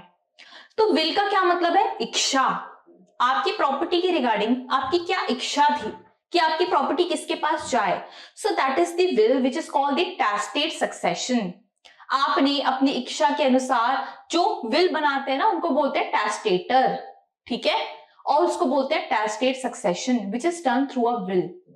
सर्टेन आपके पास प्रॉपर्टी थी, आपको पता था आपके जाने के बाद प्रॉपर्टी के रिगार्डिंग डिस्प्यूट होगा, भाइयों में बहनों में लड़ाई झगड़े होंगे, मारपीट होगी, कोर्ट कचहरी के चक्कर होंगे, इससे अच्छा आपने क्या किया, विल बनाई, उसमें सबको प्रॉपर आपने हिस्सा देके चले गए। अब विल को ना कोई भी एब्रोगेट नहीं कर सकता, कोर्ट में भी लेके जाएंगे until and unless you are able to prove कि ये जो विल है ये एक जाली दस्तावेज है, इसको गलत तरीके से बनाया गया, that is a different thing. किंतु अगर विल में किसी की इच्छा जाहिर है कि प्रॉपर्टी इसको जानी, सो दैट इज एब्सोल्यूट, तभी लोग अक्सर लिखते हैं यह मेरी अंतिम इच्छा है, विल में यह मेरी अंतिम इच्छा है कि मेरी प्रॉपर्टी इस तरीके से आगे डिवॉल्व हो। So that is called the testate succession. अब जो विल है it is govern under again the succession act, okay. And अब आता है इनटेस्टेट सक्सेशन। दादाजी थे, उनकी मृत्यु हो गई, आप खुशी खुशी उनके रूम में गए देखने के लिए कि विल कहाँ है, नहीं मिली विल। अब क्या आएगा? इनटेस्टेट सक्सेशन। अब क्या होगा? उनकी जो प्रॉपर्टी है वो उनके लीगल एयर्स में अभी डिवाइड हो चुकी हैं, लेकिन किसी को उनका शेयर नहीं पता। अब हिंदू फैमिली है, कोर्ट में जाएगी और बताएगी कि see this is the death certificate of our dadaji and these are the properties that he used to hold. अब आप इसको हमारे बीच में डिवाइड करिए। So that is called the intestate succession which is again governed under the Hindu succession act. And जो दूसरे religion के लोग हैं वो गवर्न करते हैं अंडर इंडियन सक्सेशन एक्ट। दो अलग अलग एक्ट्स की मैं यहाँ पे बात कर रही हूँ। एक मैंने बोला हिंदू सक्सेशन एक्ट जिसमें हिंदू फैमिलीज यहाँ पे गवर्न होती हैं, and another one is the Indian succession act in which जो लोग हिंदू नहीं है वो वहां पे जाके इसको क्लेम कर सकते हैं थ्रू इनटेस्टेट सक्सेशन। आप कोर्ट में जाते हैं, आपने सब वहां पे दिया, डेथ सर्टिफिकेट दिया, सब बताया, फिर प्रॉपर्टी को किस तरीके से डिवाइड किया जाएगा। So that is the intestate succession. Always remember this thing, testate intestate, ये आपको आता है एग्जाम में। विल के थ्रू जो हुआ टेस्टेड, जो विदाउट विल हुआ कोर्ट का इन्वॉल्वमेंट हो गया तो वो हो जाता है intestate succession. Okay, now coming back,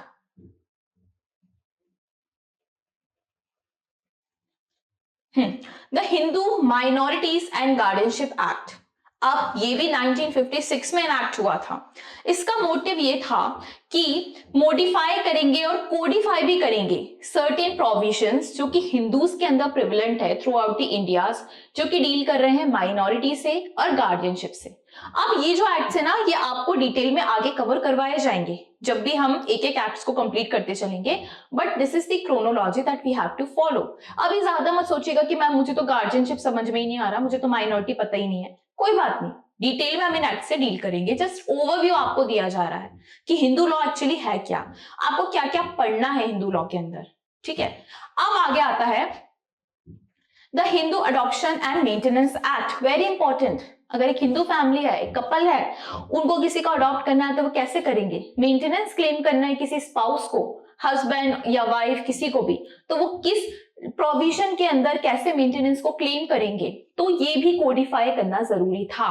अलग अलग जगह पे अलग अलग तरीके थे, कहीं पे कोई किसी तरीके से मेंटेनेंस क्लेम कर रहा था, कोई किसी तरीके से, उसको सेट फॉर्म में लेकर आया गया। Because you imagine a scenario कि वेयर पहले के समय में महिलाएं, उनकी स्थिति किस तरीके की हुआ करती थी। They were not allowed to enter outside the house or to pursue some kind of career or even jobs.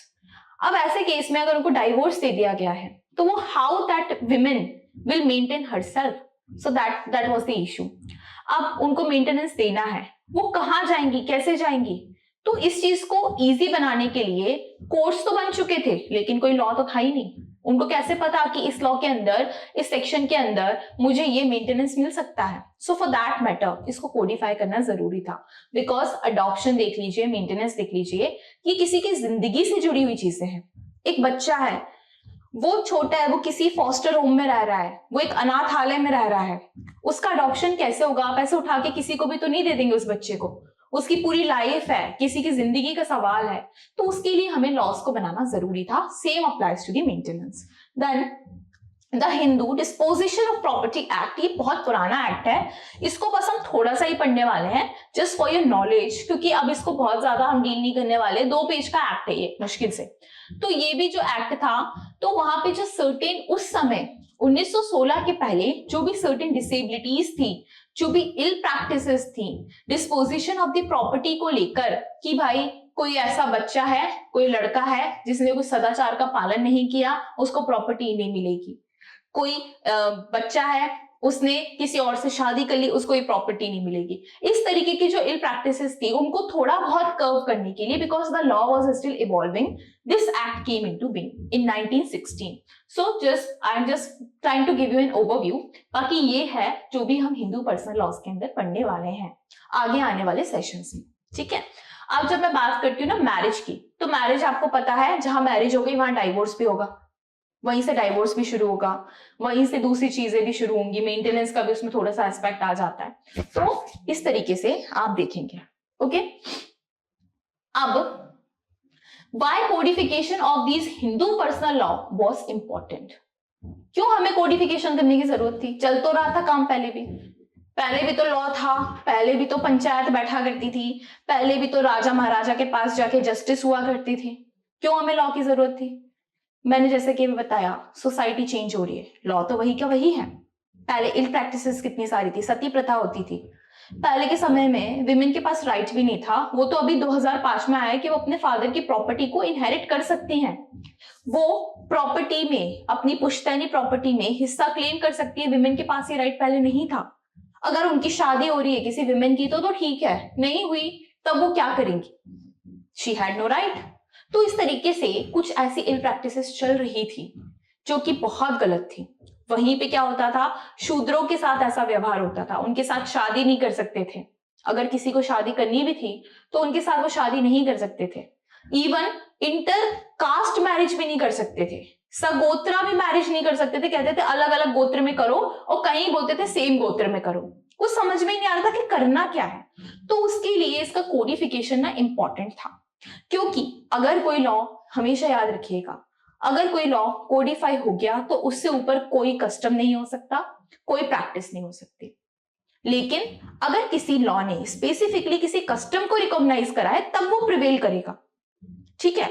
और अगर किसी पर्टिकुलर इनैक्टमेंट ने इस चीज को रिकॉग्नाइज करा है कि ये जो कस्टम है ये सबसिस्ट करेगा, ये हमेशा मुझे सुपरसीड करेगा, तब तो बात अलग है। अदरवाइज लिखित फॉर्म में कोई लॉ हो गया तो उससे ऊपर कोई भी लॉ नहीं हो सकता। सो इसलिए ये इंपॉर्टेंट था। अब जो ओल्डेस्ट रिलीजन होने के कारण इसमें जो इतनी एम्बिग्युइटी थी, इतनी सारी, यहाँ पे भी ये बात चल रही थी, वहां पे भी ये बात चल रही थी, बात किसकी सही थी कुछ नहीं पता था। So for that matter, to have certain kind of uniformity, this had to be codified. So this is one of the reasons. And the second reason is that laws इतने डाइवर्सिफाइड थे। आप जब हिस्ट्री पढ़ते होंगे, आपने school में भी पढ़ा होगा, तो आपने देखा होगा कि डिफरेंट प्रोविंसेस थे, अलग अलग, वो साथ में मिले, फिर एक भारत बना। कितना कॉन्स्टिट्यूएंट असेंबली ने सबको अपने साथ जोड़ने को कहा कि आप लोग हमारे साथ जुड़िए, हम एक भारत का निर्माण करते हैं। कुछ लोग अलग भी होना चाह रहे थे। तो इस तरीके से यहाँ पे चीजें चल रही थी। तो दिस इज वाई कोई यूनिफॉर्मिटी नहीं थी, अलग अलग जगह पे अलग अलग प्रैक्टिसेस हो रही थी, इवन आज भी होती। लेकिन किसी हद तक इसको कोडिफाई तो किया जाना था। अगर मैं आपसे कहूं कि हिंदू लॉ जो है वो पूरी तरीके से कोडिफाइड है, तो ये सच नहीं है। It is not fully codified, it is also uncodified, and until and unless the uncodified Hindu law is not in contradiction with the existing legislations or the Constitution of India, it is always going to subsist. हमेशा उसका प्रचलन में रहना बनेगा फिर, क्योंकि अगर वो किसी भी दूसरे लेजिस्लेशन को वायलेट नहीं कर रहा, कॉन्स्टिट्यूशनल प्रोविजंस को वायलेट नहीं कर रहा है, वो कोई ऑफेंस नहीं कर रहा है, तब तक वो लॉ बना रहेगा। अनकोडिफाइड है तो भी बना रहेगा, ठीक है। इसके बाद there were several ill practices. बहुत इल प्रैक्टिसेस होती थी पहले के समय में, स्पेशली जो शूद्र थे, जो महिलाएं थी, उनके खिलाफ ये प्रैक्टिसेस देखने को मिलती थी। जिंदा जलाना, ये कौन सी बात होती है? अगर किसी का हस्बैंड नहीं रहा, आपने उसको जिंदा जलाया, कहा कि जो शादी तो है वो जन्मों जन्मों का बंधन होता है, इस जन्म में शादी है, हर जन्म में आपकी इसी पर्सन से शादी रहनी चाहिए, वो चला गया आप भी चले जाइए। It was a pure killing of a human being, ठीक है। ये मर्डर से कम नहीं था, ये सारी इल प्रैक्टिसेस थी जिनको कर्व करना था। तो उसके लिए सेवरल लॉस बनते चले गए। अब ये सब प्रैक्टिसेस नहीं होती। अब आप किसी को जला के देखिए, आप जेल के अंदर जाएंगे। पर आईपीसी भी नहीं था उस समय, 1860 के पहले की भी बात कर रही हूं मैं। जैसे कि मैंने बताया सालों साल पुराना है, आपको नहीं पता कितना पुराना है, उस समय की यहाँ पे बातें हो रही हैं। Then there were lesser rights given to women. Women के पास इनहेरिटेंस का कोई राइट नहीं था, उनके पास रीमैरिज का कोई राइट नहीं था, उनके पास बहुत सारे राइट्स नहीं थे। With regards to the property तो ठीक है, लेकिन उनके पास अपनी फैमिली के अंदर भी कोई राइट नहीं था। उनको बोलने नहीं दिया जाता था, वो कर्ता नहीं बन सकती थी, वो कोपासनर नहीं बन सकती थी, वो पार्टीशन को इनिशिएट नहीं कर सकती थी, कुछ नहीं कर सकती थी। तो ये सारी चीजों को हटाना जरूरी था, इसलिए अब इसको कोडिफाई किया गया। लेजिस्लेशंस हैं, आप उसमें देखेंगे, आप जाइए अपनी प्रॉपर्टी को क्लेम करने, कोई मना करेगा, आप उसको बताइए देखिए ये लेजिस्लेशन मुझे अलाउ करता है कि मुझे इस प्रॉपर्टी में हिस्सा मिलना चाहिए। सो दिस इज हाउ, कुछ आपके पास होना चाहिए ना दिखाने के लिए, इसलिए इसको कोडिफाई कर दिया गया। कोडिफाई का मतलब है रिटर्न फॉर्म में लेकर आना। आपका जो बेयर एक्ट है that is the codified Hindu law, that is return and that is absolute. अब कहीं पे भी चले जाइए, आप यहाँ दिल्ली में हैं, आपने यहाँ से बेयर एक्ट खरीदा, उसमें भी सेक्शन 5 हिंदू मैरिज एक्ट में वही लिखा है जो आप वहां चले गए बॉम्बे, वहां लिखा होगा, वहां से बेयर एक्ट खरीदिए उसमें भी वही लिखा होगा। It is codified, it is return and it is uniform. This was required, that is why we had to codify the Hindu laws. Okay, then uncodified Hindu law है, बिल्कुल है। वो कैसे है, क्या हुआ था? The Hindu laws have been emerged from different digests and commentaries. अब ये जो शब्द है ना, इनको आप ओवरलुक बिल्कुल मत करिएगा कि ऐसे कुछ भी लिखा होगा, नहीं। अगर कोई भी टर्म पीपीटी पे यूज किया गया है दैट मीन्स आपको उसको समझना है, उसका कुछ सिग्निफिकेंस है। और ये सारे जो टर्म्स है ये आपके बेयर एक्ट से और ये आपकी जो टेक्स्ट बुक्स हैं या जो इंपॉर्टेंट आपके जुडिशियल सर्विसेज में क्वेश्चंस आते हैं वहां से ये सारी चीजें ली गई हैं। क्या था, अब अनकोडिफाइड लॉ भी है। क्यों है? क्योंकि जैसा कि बताया अलग अलग जगह पे अलग अलग लोग ने लॉ को डिफरेंट तरीके से इंटरप्रेट किया, उसके बाद उसे कोडिफाई करने के लिए उन्होंने डाइजेस्ट बनाया। डाइजेस्ट का मतलब वो होता है कि मान लीजिए आपके पास किसी ने आपको आके कहा कि चोरी करना गलत बात है, आपको पता है चोरी करना गलत बात है, आप उसको अगर अपने शब्दों में लिखेंगे, मैं बोलूंगी इस पे आप 3-4 लाइन लिखिए, इसको एक बार कोडिफाई करिए कि चोरी करना गलत बात है। आपने किसी और तरीके से लिखा, किसी ने और किसी तरीके से लिखा, सबने अपने अलग अलग तरीके से सेम चीज को लिखा। जब एक चीज की अलग अलग इंटरप्रिटेशन होते हैं, अब मैंने कहा चोरी करना तो गलत है, रोजलिन ने कोई और उसका रीजनिंग दिया, यहाँ पे जो उमंग है उन्होंने किसी और तरीके का रीजनिंग दिया कि इसलिए चोरी करना गलत है। बात सबकी सही है लेकिन सबकी रीजनिंग अलग है, सबका इंटरप्रिटेशन अलग है, तो उसको हम कहते हैं डाइजेस्ट। डाइजेस्ट का मतलब है जब किसी लॉ के एक से ज्यादा इंटरप्रिटेशन निकलते हैं उसको हम बोलते हैं digests. Okay, then if I talk about the commentaries, so commentaries is something जिसका सिर्फ एक सिंगल इंटरप्रिटेशन निकला। जैसे मैंने कहा कि चोरी करना गलत बात है, तो रोजलिन ने कहा हाँ ये गलत बात है बिकॉज ये नैतिक मूल्यों के खिलाफ है, it is against the moral values. मैंने भी सेम चीज लिखी, वहां पे जो उमंग है, सलोनी है, सबने सेम चीज लिख दी, तो उसको हम बोलेंगे commentary, because everyone of us had the single interpretation of the thing of the law that I just told you कि चोरी करना गलत है, तो उसको हम कहते हैं कमेंट्रीज। ठीक है, तो अब देखिए इतना पुरानी चीज है, अलग अलग लोग थे, उनकी अलग अलग सोच थी, उन्होंने अलग अलग तरीके से लॉज को समझा और लिखा, तो इस तरीके से हमारे पास डिफरेंट टर्म्स निकल कर आए और सबकी सिग्निफिकेंस है। ऐसा नहीं कि डाइजेस्ट कम है, कमेंट्रीज गलत है, या कोई चीज है वो ऊपर है, कोई चीज है वो हायरार्की में नीचे आती है, हो सकता है आए इंपॉर्टेंस में, लेकिन जब हम लॉ के इवोल्यूशन की बात करते हैं तो सबने एक बहुत ही इंपॉर्टेंट रोल यहाँ पे प्ले किया है। इस तरीके से यू सी कि जो अनकोडिफाइड हिंदू लॉ है वो आज भी एग्जिस्ट करता है। वो कैसे? अभी आपको स्कूल्स पढ़ाए जाएंगे, schools of Hindu law. School का मतलब वो वाला स्कूल नहीं हम बचपन में जाते थे, स्कूल कॉलेज वाले स्कूल नहीं। स्कूल का मतलब होता है आइडियोलॉजी, विचार, आपका क्या थॉट प्रोसेस है, that is called the school. किसी का कोई थॉट प्रोसेस था लॉ को लेके, उन्होंने मिताक्षर स्कूल बना दिया। किसी का कुछ और थॉट प्रोसेस था, उन्होंने दया भगा बना दिया। किसी का कुछ और था, उन्होंने बनारस स्कूल बना दिया। कुछ गलत नहीं है और कुछ सही भी नहीं है, बस according to the needs and उनकी जो भी कंडीशंस थी, उनकी जो भी सोच थी, सोसाइटी उस समय कैसे इवॉल्व कर रही थी, सबने उस हिसाब से अपने अंडरस्टैंडिंग के हिसाब से वो चीजों को लिखा और फिर वो भारत के अलग अलग पार्ट्स में प्रिवेल करने लगी। कैसे?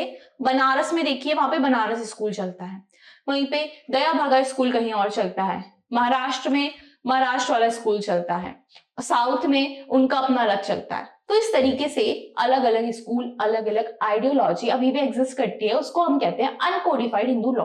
इसको हम डिटेल में कवर करेंगे जब हम करेंगे स्कूल्स ऑफ हिंदू लॉ, तब आपको समझ में आएगा अच्छा ऐसा था, इनकी ये सोच रही होगी उस समय में। जैसे मैंने अभी आपको बताया था सेम सेक्स मैरिज का आपको एग्जांपल दिया, सालों पहले आप देखेंगे तो इस तरीके की बातें भी करना कितनी गलत माना जाता था कि तुम एक लड़का हो के एक लड़के के साथ रहना चाहते हो, तुम्हारा दिमाग खराब है, तुम्हें मेंटल इलनेस है, तुम पागल हो, तुम्हें भूत लगा हुआ, इस तरीके की बातें की जाती थी। वहीं पे आज लोग openly they are on the streets, they are professing it, they are being vocal about it and they are even demanding their rights with regards to certain things. So this is how you see कि किस तरीके से society बदल रही है।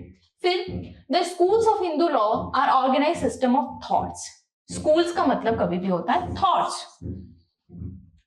ठीक है? School वाला स्कूल नहीं जहां पे आप सुबह से बैग और बॉटल लेके जाते थे, वो वाला स्कूल बिल्कुल नहीं है। ये थॉट्स हैं, ये लोगों की आइडियोलॉजी है, जो उन्होंने सोचा, क्या रीजनिंग दी किसी स्कूल को बनाने के पीछे, वो सब है। इसके बाद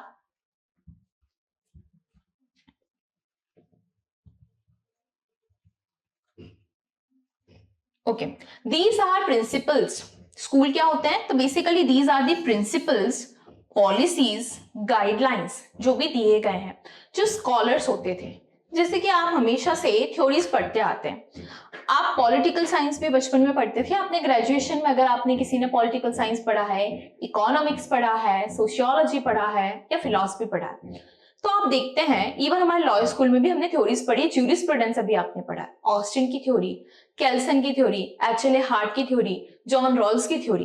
क्या था ये सब स्कूल्स थे, ये उनके थॉट्स थे, उन्होंने कैसे लॉ को देखा, कैसे लॉ को इंटरप्रेट किया, उन्हें क्या सही लग रहा था। बेंथम की लिबर्टेरियन थ्योरी थी, उसके बाद मिल ने उसको थोड़ा आगे बढ़ाया, उसके बाद कहा कि नहीं ये थ्योरी तो और ज्यादा मॉडिफाई होनी चाहिए, इंडिविजुअल राइट्स को लेकर आया गया, रॉल्स ने अपनी जस्टिस की थ्योरी दी। तो आप इस तरीके से देख रहे हैं कि किस तरीके से अलग अलग स्कॉलर्स ने, अलग अलग फिलोसफर्स ने, जिनके पास दूरदर्शिता थी, जो समाज में रिफॉर्म लेकर आना चाहते थे, जो रिसर्च कर रहे थे, जो सोच रहे थे चीजों के बारे में, उनके ये थॉट्स है और ये अभी भी अनकोडिफाइड है। जैसे दया भागा, मिताक्षरा मैंने आपको बताया, तो yes, Hindu law is kind of uncodified as well. आगे फ्यूचर में हो सकता है ये कोडिफाइड हो जाए, बट अभी देखते हैं। फिर hence some part of it is uncodified. Always remember, Hindu law is partially codified and partially uncodified. Okay? वो इसीलिए क्योंकि अभी भी कुछ ऐसी चीजें हैं जिनका कोडिफिकेशन पॉसिबल नहीं है, मे बी फ्यूचर में हो या वो चीजें धीरे धीरे प्रैक्टिस में होना बंद हो जाए, लेकिन अभी ऐसी चीजें एग्जिस्ट करती हैं जिनका कोडिफिकेशन नहीं है। Then coming to what is Hindu law. Basically जब हम बार बार बात कर रहे हैं हिंदू लॉ, तो ये दो टर्म से मिलकर बना है। पहला है हिंदू और दूसरा है लॉ। हिंदू मैंने अभी आपको बताया, अ पर्सन हु प्रोफेसेस और फॉलोज द हिंदू रिलीजन। अभी हम इस पे भी गहन चर्चा करेंगे कि हिंदू होता कौन है। बोलने से नहीं कि रिलीजन फॉलो कर लिया, ये कर लिया, कैसे बोलेंगे? क्या सिर्फ रिलीजन को फॉलो करने से हिंदू होता है? तो वो भी हम देखेंगे कि हिंदू होता कौन है। लेकिन सबसे पहले लॉ पे आ जाते हैं कि जब हम बात करें ना हिंदू लॉ है, तो लॉ तो आपको पता है, these are the set principles and rules to regulate the society, to form the situation of law and order in the society and at the same time to give rights and duties to the people. अगर मैं कहूं कि Hindu marriage act है, तो वो क्या है? वो मुझे राइट दे रहा है to marry a person who is of the same religion as me. वो मुझे ये राइट दे रहा है कि मुझे शादी करनी है तो मैं करूंगी, उसकी सेरेमनीज क्या होंगी वो मुझे हिंदू मैरिज एक्ट बता रहा है। वहीं पे कोई अगर मेरी ड्यूटी बनती है कि एज अ वाइफ या as a partner after marriage what are my duties, तो वो सिर्फ मुझे राइट नहीं दे रहा है, वो मुझे ड्यूटीज भी दे रहा है। कैसे? मैं बाइगैमी नहीं कर सकती, मैं डिजर्ट नहीं कर सकती, है ना? डाइवोर्स करना है तो कोई कैसे डाइवोर्स लेगा? ये सारी राइट्स एंड ड्यूटीज जो है वो हमें लॉ बताता है। So law is all about the set principles, the rules, the rights and the duties, and at the same time the sanctions. आप वायलेट करिए, बाइगैमी कमिट करिए, आपके पास सैंक्शन लगाया जाएगा। इंडियन पीनल कोड आपको जेल के अंदर डालेगा। बाइगैमी कमिट करिए, रिपोर्ट कर देंगे कोई आपकी। तो इस तरीके से जो लॉ है ना, ये अपने आप में बहुत सारी चीजों को इंक्लूड कर रहा है। Same goes with the Hindu law. अब ये जो दोनों चीजें साथ में मिलती हैं तो हिंदू लॉ का मतलब निकल कर आता है एक ऐसा law which is applicable on the Hindus. Okay, इसके अंदर हम क्या क्या पढ़ने वाले हैं वो भी आपको बताया। Marriage, divorce, custody, inheritance, partition etcetera, ये सारी चीजें हम धीरे धीरे अलग अलग एक्ट्स के माध्यम से कवर करने वाले हैं। इसके बाद it also applies to Buddhist and okay, it also applies to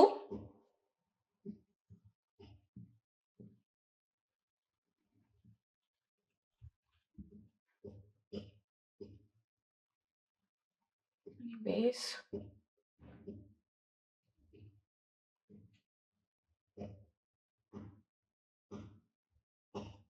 we have to wait for a moment। कर दीजिए सर। Okay, thank you.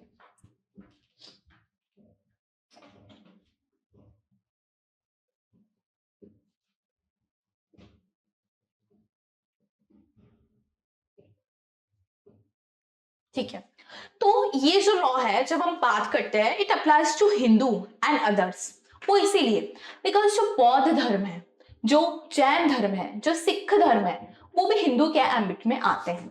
उनके लिए कोई अलग से लॉ बनाने की जरूरत नहीं पड़ी। They have just involved themselves in the Hindu religion and they are governed by the same act. So always remember कि हिंदू लॉ किस किस पे एप्लीकेबल होता है। तो ये मत देखिएगा यार सिख है, मुझे भी कंफ्यूजन होता था मेरे लॉ स्कूल में कि सिख पे हिंदू लॉ कैसे एप्लीकेबल हो रहा है। तो it applies to Hindu as well as Sikh, Jain and the Buddhist. चार चीजें अभी भी अपने दिमाग में आप बिठा लीजिए कि जब भी आपके सामने एमसीक्यू है आपको सोचने की जरूरत ही ना पड़े।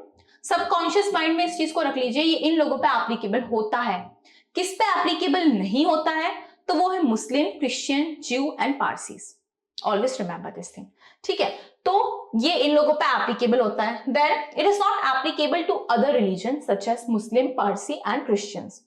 Hindu law is the mixture of dharma, religion, law and morality. Now when I talk about the religion and dharma, तो what are your opinions about the two? क्या आपको लगता है रिलीजन और धर्मा सेम चीजें हैं?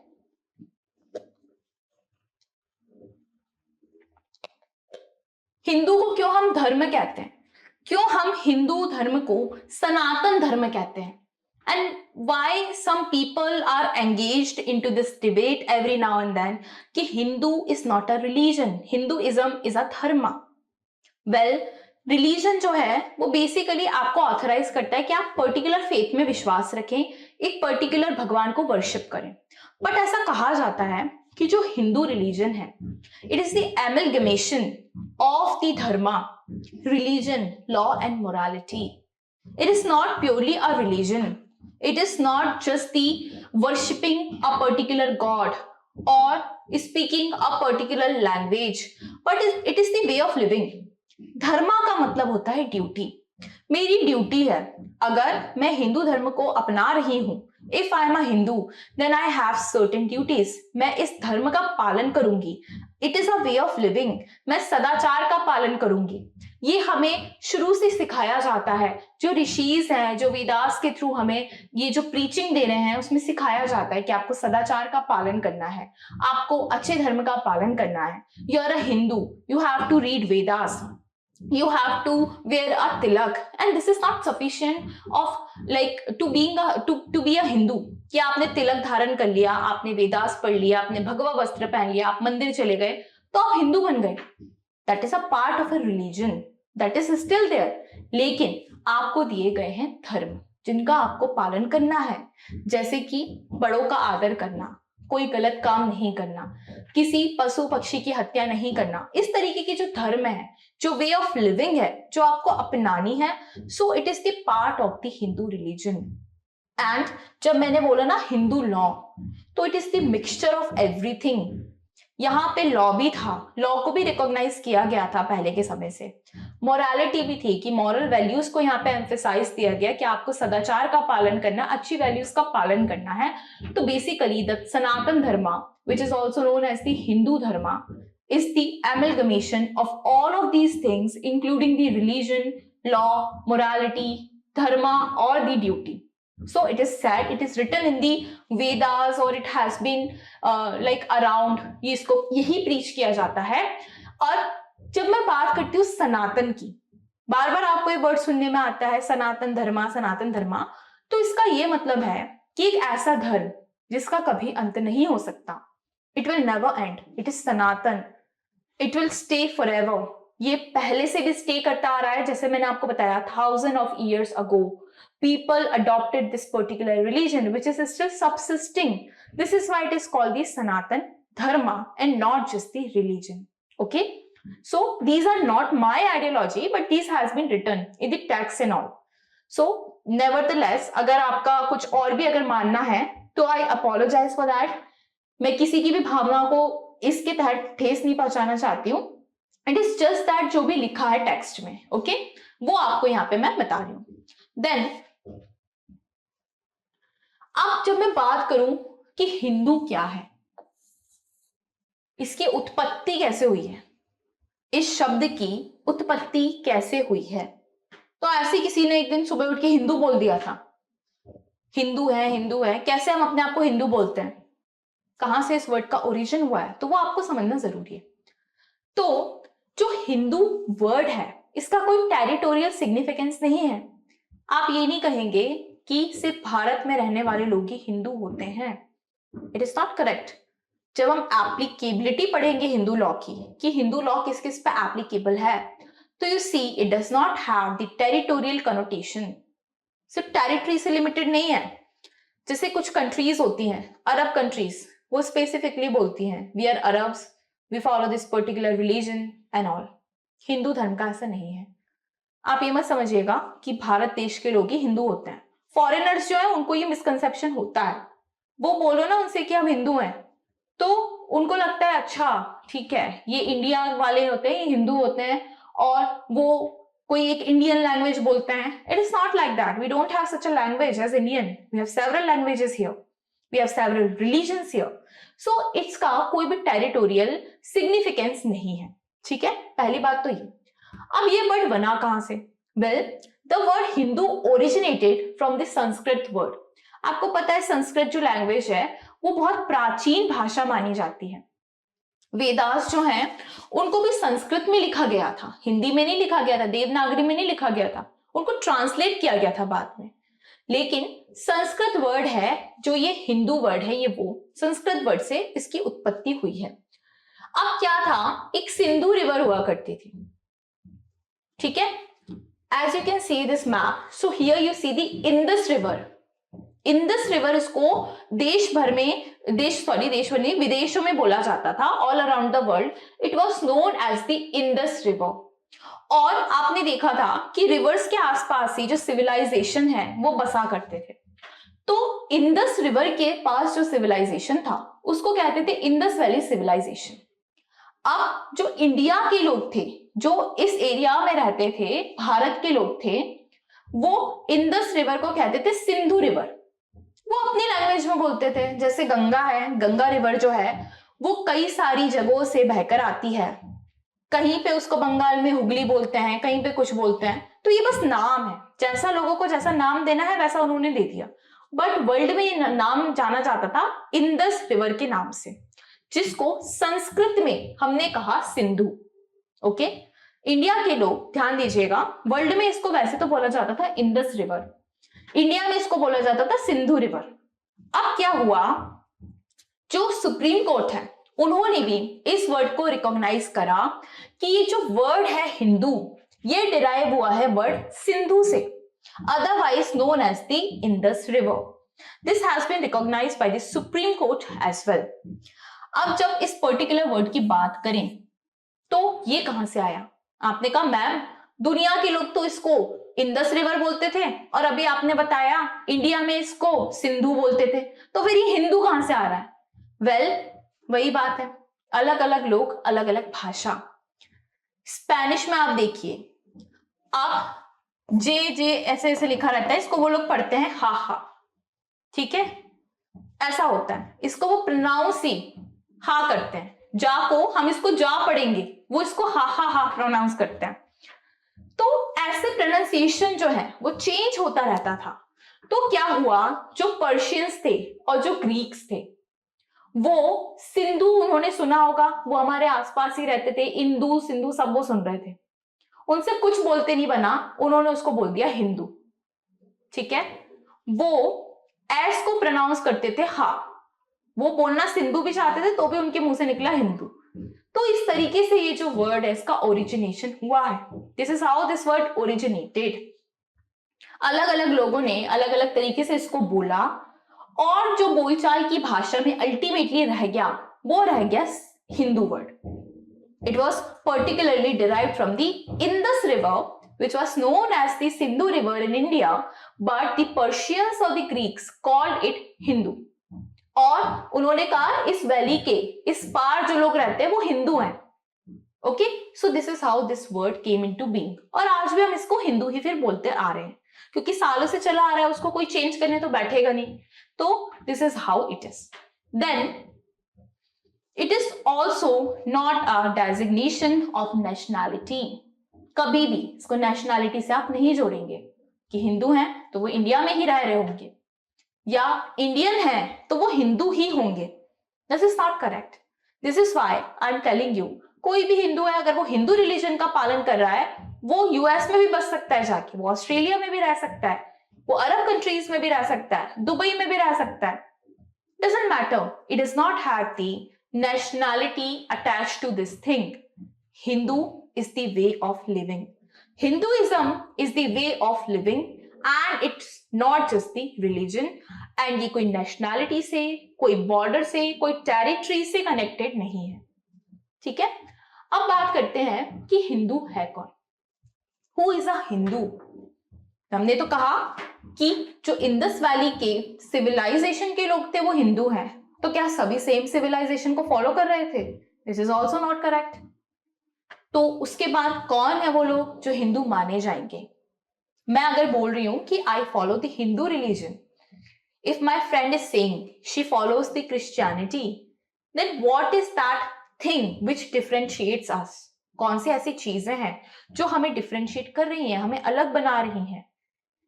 In the sense of following a particular faith or the religion, here we are only concerned with the word Hindu. Now, सबसे पहला तो होता है हिंदू by religion, okay? जिसका धर्म ही हिंदू होता है। अब कोई भी व्यक्ति वो हो सकते हैं जो भी हिंदू धर्म का पालन कर रहे हैं, इंक्लूडिंग जैन धर्म, सिख धर्म एंड बुद्धिस्ट धर्म। वो खुद को जैन बोलेंगे, लेकिन मैं यहाँ पे बस एप्लीकेबिलिटी की आपसे बात कर रही हूँ। वो बोलेंगे कि हम जैन हैं, लेकिन उनके ऊपर अल्टीमेटली जो लॉज एप्लीकेबल होंगे वो हिंदू लॉज एप्लीकेबल होंगे। So they come under the ambit of the Hindus, okay. अब इसमें जो भी रिलीजन को फॉलो कर रहा है वो होता है हिंदू। इसमें अब आप इंक्लूड कर लीजिए कन्वर्जन को भी। कन्वर्जन होता है जैसे कि हम बड़े होते हैं, हम कई तरीके के स्क्रिप्चर्स को पढ़ते हैं, स्क्रिप्ट्स को पढ़ते हैं, हम चीजों को समझते हैं और हमें लगता है कि हमें ना दूसरे फेथ में कन्वर्ट हो जाना चाहिए, which is completely fine and which is also allowed. Even some people they tend to call themselves atheists, कि हम किसी भी रिलीजन को नहीं मानते, हम गॉड के एग्जिस्टेंस को नहीं मानते, हम कुछ नहीं मानते। अब एथियज्म जो है उसके भी अलग अलग प्रकार होते हैं, तो मैं उसमें नहीं जाऊंगी, बट मैं आपको नॉर्मली बता रही हूँ। कुछ लोग हैं जो खुद को बोलते हैं कि हम किसी धर्म, रिलीजन, किसी चीज को नहीं मानते। कुछ होते हैं जो खुद को सेक्युलर बोलते हैं और रिस्पेक्ट करते हैं। लेकिन अगर मैं बात करूं कि हिंदू कौन होता है और ये कन्वर्जन से कैसे कोई हिंदू बन रहा है, तो इस चीज को समझिएगा। हिंदू धर्म में कन्वर्जन की कोई मेथड नहीं है, कोई मेथड नहीं है। अगर आप क्रिश्चियन बनना चाहते हैं, क्रिश्चियनिटी को फॉलो करना चाहते हैं, so there is this provision, this process of baptism. आप बोलेंगे, आप फादर के पास जाएंगे, आप उनकी ब्लेसिंग्स लेंगे, वो आपके ऊपर होली वाटर स्प्रिंकल करेंगे and all of that. So that is the procedure, जिसके बाद कहा जाएगा कि अच्छा, एक हिंदू था वो अब एक क्रिश्चियन बन गया है। वहीं पे अगर मैं मुस्लिम्स की बात करूं तो there is also this procedure of the conversion, कि आपने मुस्लिम धर्म अपना लिया है, उसके बाद आप एक मुस्लिम बन गए। लेकिन हिंदू धर्म के अंदर ना ऐसे कोई भी प्रोसीजर नहीं है कि मैं आपको बताऊं कि आप गए, आप एक पूजा में बैठ गए, आपने हवन करा और आप हिंदू बन गए। No, it is not like that. Hindu धर्म में कोई भी कन्वर्जन की कोई प्रोसीजर नहीं दी है, एक्सेप्ट इन आर्य समाजा, विच is also a part of the Hindu धर्म। ओके, आर्य समाज में क्या होता है, वहां पे there is this procedure of Shuddhi, बस वहीं पे एक प्रोसीजर को रिकॉग्नाइज किया गया which is known as the Shuddhi. Then also अगर आप शुद्धि को करते हैं तो यू विल बिकम एक आर्य समाज के हिंदू बनेंगे। आप नॉर्मल हिंदू नहीं बनेंगे, उसमें भी अलग अलग देखो चीजों को माना जाता है हिंदू धर्म में भी, कि जो आर्य समाज होते हैं they respect the Vedas, they do not worship the murti and all. वो मूर्ति पूजा में विश्वास नहीं करते, वो अग्नि में विश्वास करते हैं, वो वेदास में विश्वास करते हैं। वहीं पे ब्रह्म समाज के लोग होते हैं, वो किसी अलग चीज में विश्वास करते हैं, but they all fall under the category of the Hindus only. तो अगर मैं कन्वर्जन की बात करूं तो ये कैसे होता है, अगर मैं कहूं कि एक मुस्लिम थे वो एक हिंदू बन गए, तो कन्वर्जन की तो कोई प्रोसीजर नहीं है, फिर कैसे? तो अगर वो अपना इंटेंशन क्लियर कर लेंगे और वर्ल्ड में ये बता देंगे कि that person has become Hindu, उसके बाद वो हिंदू धर्म में जो भी चीजें होता है, बीट बी तिलक धारण, बीट बी गोइंग टू मंदिर और बीट बी स्टडिंग दी वेदास, वो सारी चीजों को करने लग जाएं, तो माना जाएगा वो हिंदू बन गए। अब कुछ समय बाद जो मुस्लिम थे उन्होंने हिंदू धर्म को फॉलो किया, फिर उनके मन में आया कि मैं क्रिश्चियनिटी की तरफ जाना चाहता हूं, फिर वो गए चर्च, उन्होंने वहां पे जाके बैप्टिज्म की प्रोसेस कर ली, फिर वो बन गए क्रिश्चियन। ऐसा होता है। तो हिंदू लॉ में आप इस चीज को ध्यान रखिएगा कि there is no particular procedure of the conversion and a person who is said to be the Hindu by religion, वो कौन होता है? वो बेसिकली वो पर्सन होता है जो हिंदू धर्म का पालन करता है। पालन कैसे करेंगे? आप एक पर्टिकुलर गॉड को जाके प्रेज कर रहे हैं, आप मंदिर जा रहे हैं, आप तिलक लगा रहे हैं, आप त्योहार बना रहे हैं, आप दिवाली सेलिब्रेट कर रहे हैं। आजकल तो हर कोई ना कोई त्योहार सेलिब्रेट करता है, ऐसा नहीं कि किसी ने एक दिन दिवाली मना ली तो वो हिंदू बन गया। No, it is not like that. There has to be consistency and the continuous practice और इंटेंशन भी होना चाहिए कि भाई मैं हिंदू बन गया हूं या मैं हिंदू हूं। अंदर से जो एक फीलिंग होती है, जो फेथ है जिसकी मैं बार बार बात कर रही हूँ, वो वहां पे होना चाहिए कि I have faith in this particular religion and I am going to follow the same. So the person will wake up, feel like a Hindu, he is going to profess that particular religion, he is going to follow that religion, वो मंदिर जाएंगे, वो वेदास पढ़ेंगे, वो हिंदू रीति रिवाज से पूजा करेंगे, वो हिंदू समाज में रहने लग जाएंगे, तो कहा जाएगा वो हिंदू बन गए। अब क्या होता है, एक सिनेरियो इमेजिन करिए कि एक कपल है जिन्होंने स्पेशल मैरिज एक्ट के अंदर शादी करी है। I am going to put this question to you कि उनका एक चाइल्ड होता है, वाइफ जो है वो मुस्लिम है और जो हस्बैंड है वो एक हिंदू है। अब उनका एक बच्चा होता है। अब आप बताइए कि उस बच्चे का क्या रिलीजन होगा?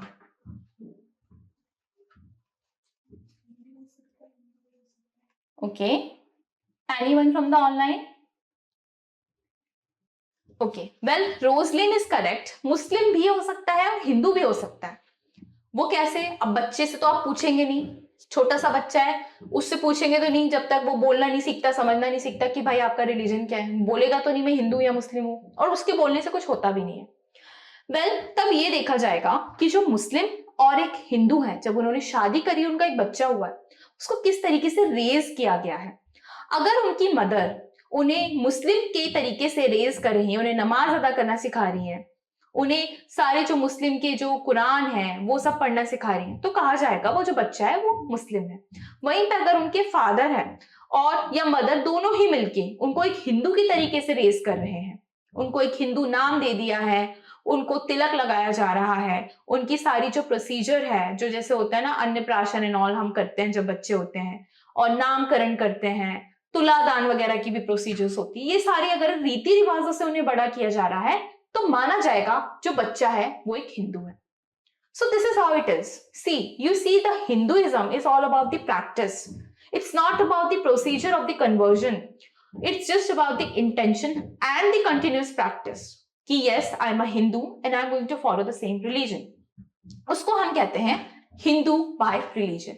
This is the first category. जब मैं आपको बताऊं कि हिंदू कौन होता है, तो हिंदू वो होता है जो रिलीजन को फॉलो करता है। रिलीजन के अंदर जो भी चीजें आती हैं, धर्मा हो गया या मोरालिटी हो गई या वेदास हो गए या फिर पूजा करने का तरीका, वो इन्हें फॉलो कर रहे हैं, तो वो एक हिंदू है। देन हम अगर बात करें हिंदू बाय बर्थ की, तो हिंदू बाय बर्थ कौन होता है?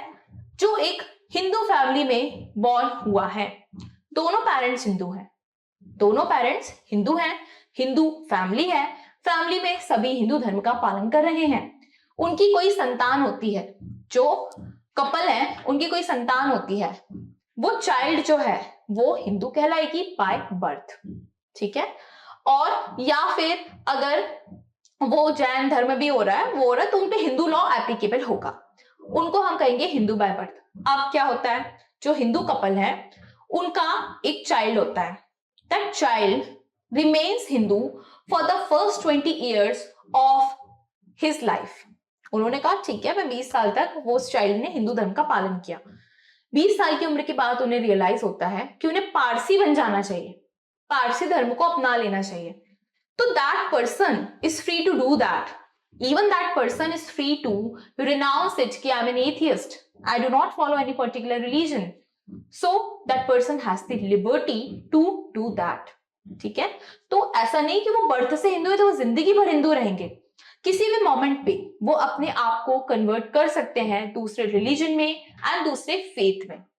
Religion is all about the faith, क्या आपको जिसमें फेथ है, जिसमें आप फील कर रहे हो कुछ अंदर से, so that becomes your religion, okay? Now the third category that we have is the other religion. अब other religion से क्या कहना है कि जो भी मुस्लिम नहीं है, क्रिश्चियन नहीं है, ज्यू और पारसी नहीं है, और जिनको कोई और लॉ गवर्न नहीं करता है इंडिया के अंदर या बाहर भी। अगर होते हैं ना, जैसे कुछ लोग होते हैं नॉन रेसिडेंशियल इंडियंस होते हैं, वो आते इंडिया में वापस है, वो कहीं और बाहर कोई एम्प्लॉयमेंट पर्पस या फिर एजुकेशन पर्पस के तहत रह रहे होते हैं, उनके ऊपर भी अगर इनमें से कोई भी लॉ एप्लीकेबल नहीं है, मुस्लिम्स का, क्रिश्चियन का, पारसी का, तो माना जाएगा they are Hindus and Hindu law उन पे एप्लीकेबल होगा। अब जब मैं बार बार बोल रही हूं कि क्यों हमें ये पता करना जरूरी है कौन हिंदू है क्या है, तो वैसे तो किसी को कोई फर्क नहीं पड़ता भाई, आप हिंदू हो, आप मुस्लिम हो, कोई आपके घर में आपसे पूछने तो आ नहीं रहा, आप हिंदू हो, मुस्लिम हो, कोई कुछ कर तो लेगा नहीं। बात तब निकल कर आती है जब होती है शादी, जब होने वाला होता है डाइवोर्स, जब होने वाला होता है कस्टडी का मैटर, तब आप देखते हैं कि मेरे ऊपर लॉज कौन से एप्लीकेबल होंगे। ऐसा तो नहीं है कि शादी करनी है तो ठीक है स्पेशल मैरिज एक्ट में करा तब तो कोई बात नहीं, हिंदू धर्म से करना है तो आपको पता तो होना चाहिए आप हिंदू हो या क्या हो। तब आती है यहाँ पे बात आपके रिलीजन की, ये पता करने की कि आप किस रिलीजन को बिलोंग करते हैं। It is all about the applicability, that is why जो जैन्स हैं एंड बुद्धिस्ट हैं, सिख हैं, उनको इस एम्बिट में डाला गया है। Otherwise they are free to call themselves Sikhs, हम सिख हैं, हम सिख रीति रिवाजों से अपनी शादी करेंगे, ठीक है, लेकिन अगर उसका हम लॉ देखें तो हिंदू मैरिज एक्ट में भी सिख कस्टम्स को, उनकी रीति रिवाज को यहाँ पे क्या किया गया, रिकॉग्नाइज किया गया। आप अलग से इतने सारे लेजिस्लेशंस बनाने का कोई सेंस नहीं था, बिकॉज मोर और लेस यहाँ पे चीजें सेम हैं, और अब तक प्रैक्टिस में चला आ रहा है कि वो अपने आप को सेम रिलीजन का मानते हैं, सेम रिलीजन में ऐसे कोएग्जिस्ट दे डू दैट, तो इसीलिए इनको इस एम्बिट में डाला गया है। इसका मतलब ये नहीं है कि उनसे उनका जैन धर्म का रहन सहन सब खींच लिया गया, छीन लिया गया है कि नहीं अब आप हिंदू धर्म से रहेंगे। अब आप हिंदू धर्म को मानेंगे, they are free to follow and propagate their own religion, but the law that will govern them will be the Hindu law. Okay, अब आगे बढ़ते हैं। एंड अदर पर्सनल लॉज मैंने भी आपको बताया, स्पेशल मैरिज एक्ट है कि ये जो है ये दो डिफरेंट रिलीजन के लोगों को शादी करने के लिए अलाउ करता है, नाम से समझ में आ रहा है स्पेशल मैरिज एक्ट। अब इसको रजिस्टर करवाना पड़ता है स्पेशल मैरिज एक्ट के अंदर, और इस एक्ट की जो रिक्वायरमेंट्स है उसको सेटिस्फाई करना होता है, जैसे कि ब्राइड ग्रूम की क्या एज होनी चाहिए एक्सेट्रा, ये सारी चीजें। इसके बाद the Indian Christian marriage act है जो कि डील करता है क्रिश्चियन की मैरिज से। ओके, ये अदर पर्सनल लॉज है। इसके बाद पारसी मैरिज एक्ट और डाइवोर्स एक्ट है जो कि पारसी इसकी मैरिज कैसे होगी, उनका डाइवोर्स कैसे होगा, उससे डील करता है। बिकॉज अभी तो हमने देखा सिख जो है, जैन है एंड हिंदू है, एंड ये जो बुद्धिस्ट है, इनके ऊपर हिंदू मैरिज एक्ट एप्लीकेबल है अगर उनको मैरिज करनी है। बट इन लोगों पे कौन सा है, तो क्रिश्चियन पे या पारसी हैं उनके ऊपर ये सारे एक्ट्स एप्लीकेबल होते हैं। फिर Muslim personal laws are also there. आपने पढ़ा है सुन्ना, हादिस, इज्मा, कियास, और जो तैयब जी थे उनके भी कुछ कमेंट्रीज थी, उनके भी कुछ वर्ड्स थे, प्रॉफिट मोहम्मद ने बहुत सारी बातें की थी, तो इस तरीके से उनके लॉज मुस्लिम्स पे एप्लीकेबल होंगे। फिर अब जब मैं बात करूं सोर्सेस की, तो ये बहुत इंपॉर्टेंट चीज है। सोर्सेस जब तक आप नहीं समझेंगे आपको हिंदू लॉ समझ में नहीं आएगा। किसी भी चीज का हम बोलते हैं ना सोर्स क्या है, घर में अगर लीकेज हो रहा है, सीलिंग से लीकेज हो रहा है, तो हम सबसे पहले पता करते हैं कि व्हाट इज द सोर्स। आप कितने अपने घर में वहां पे उसको सील करने की कोशिश करिए इस लीकेज को, until and unless you know the source of that particular leakage you will not be able to provide any solution. Same goes with the Hindu law. Here you need to understand कि ये evolve कैसे हुआ है, इसका source क्या था, कैसे इसकी उत्पत्ति हुई है और क्यों हुई है, क्या रीजन था। ये तो हमने कह दिया कि लोग कौन थे, हिंदू इंडस वैली के अराउंड रहते थे, ये वो। अब उनके ऊपर लॉ भी तो एप्लीकेबल होना चाहिए ना, कोई चीज होनी चाहिए जो उनको गवर्न करनी चाहिए, अदरवाइज तो सोसाइटी में लॉलेसनेस हो जाएगी, डिसऑर्डर हो जाएगा, है ना। तो उनको क्या चीज गवर्न करेगी, तो इसका सोर्स कहां से आया।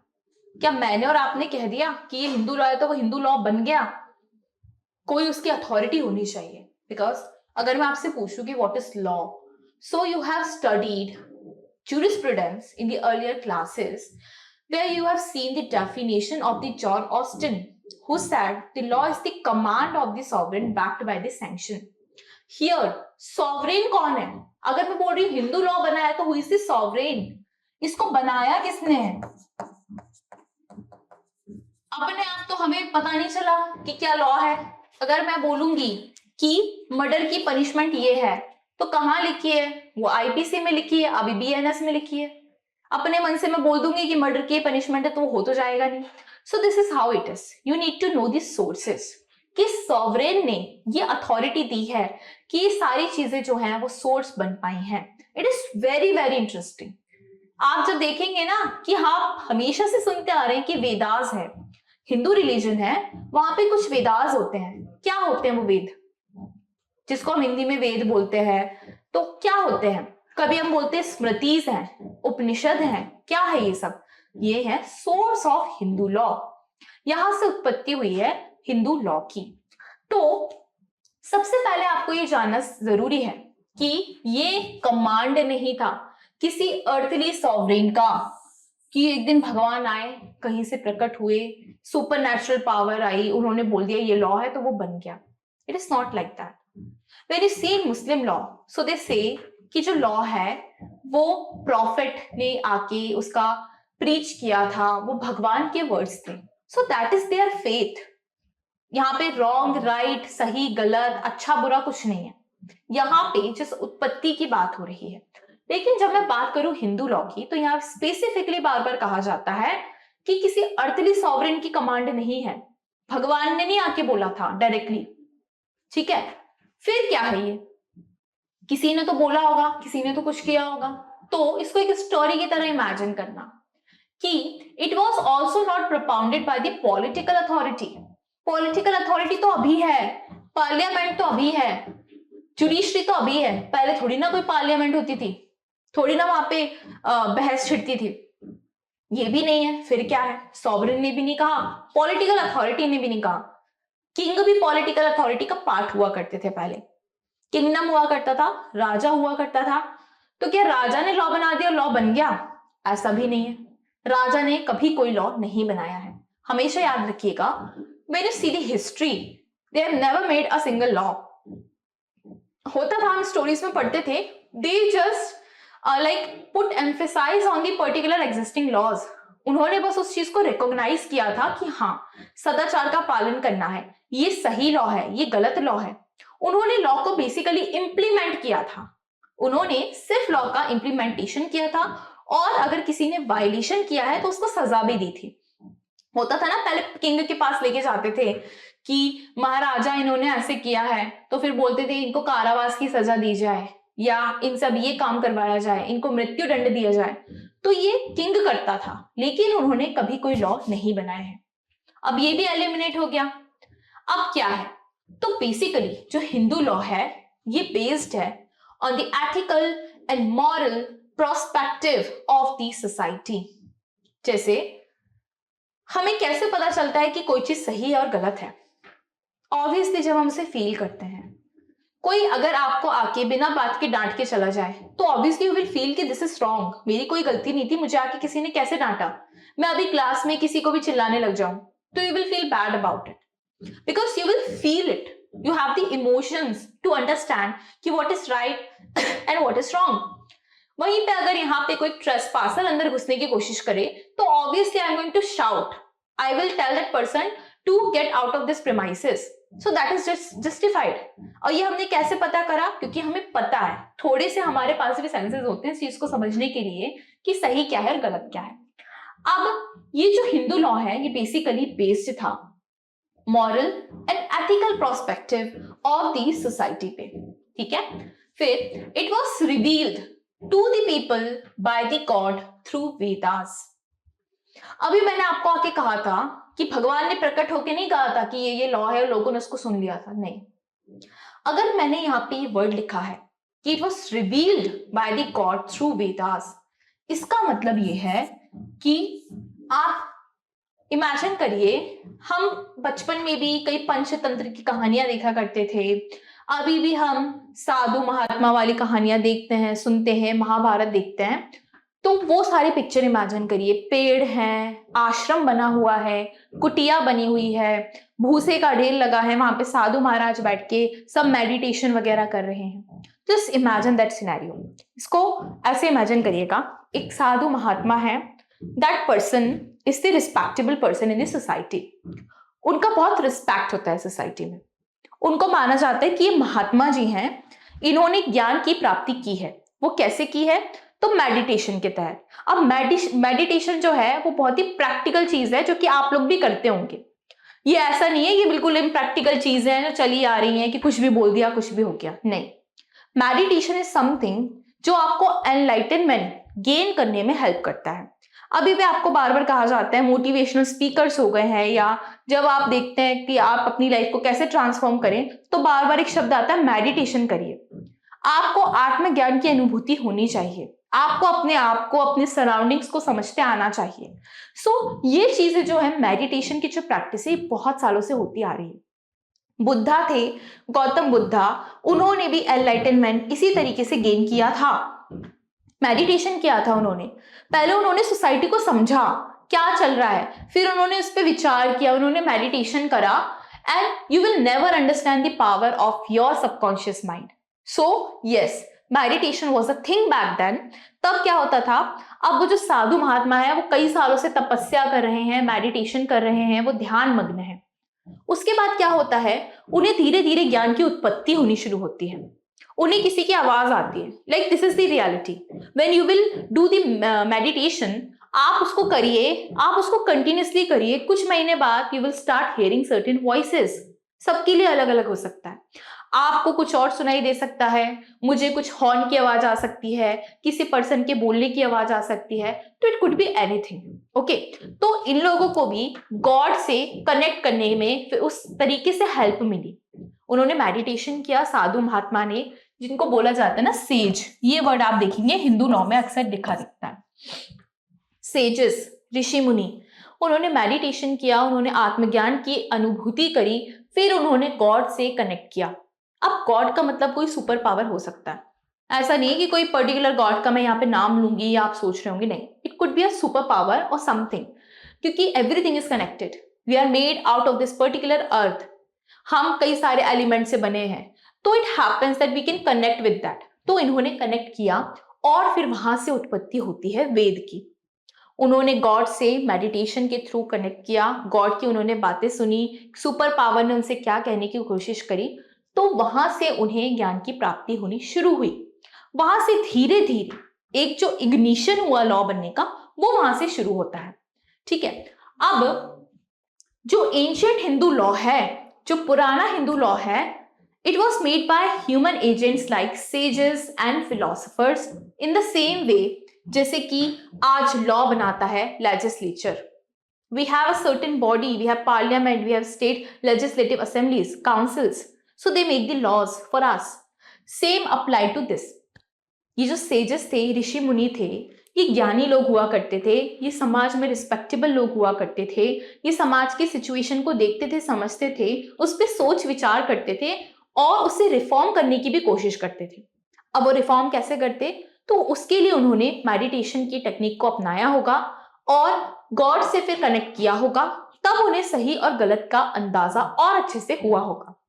ठीक है, अब इसके बाद क्या है, it is an amalgamation of religion, morality, dharma, sadachar and laws.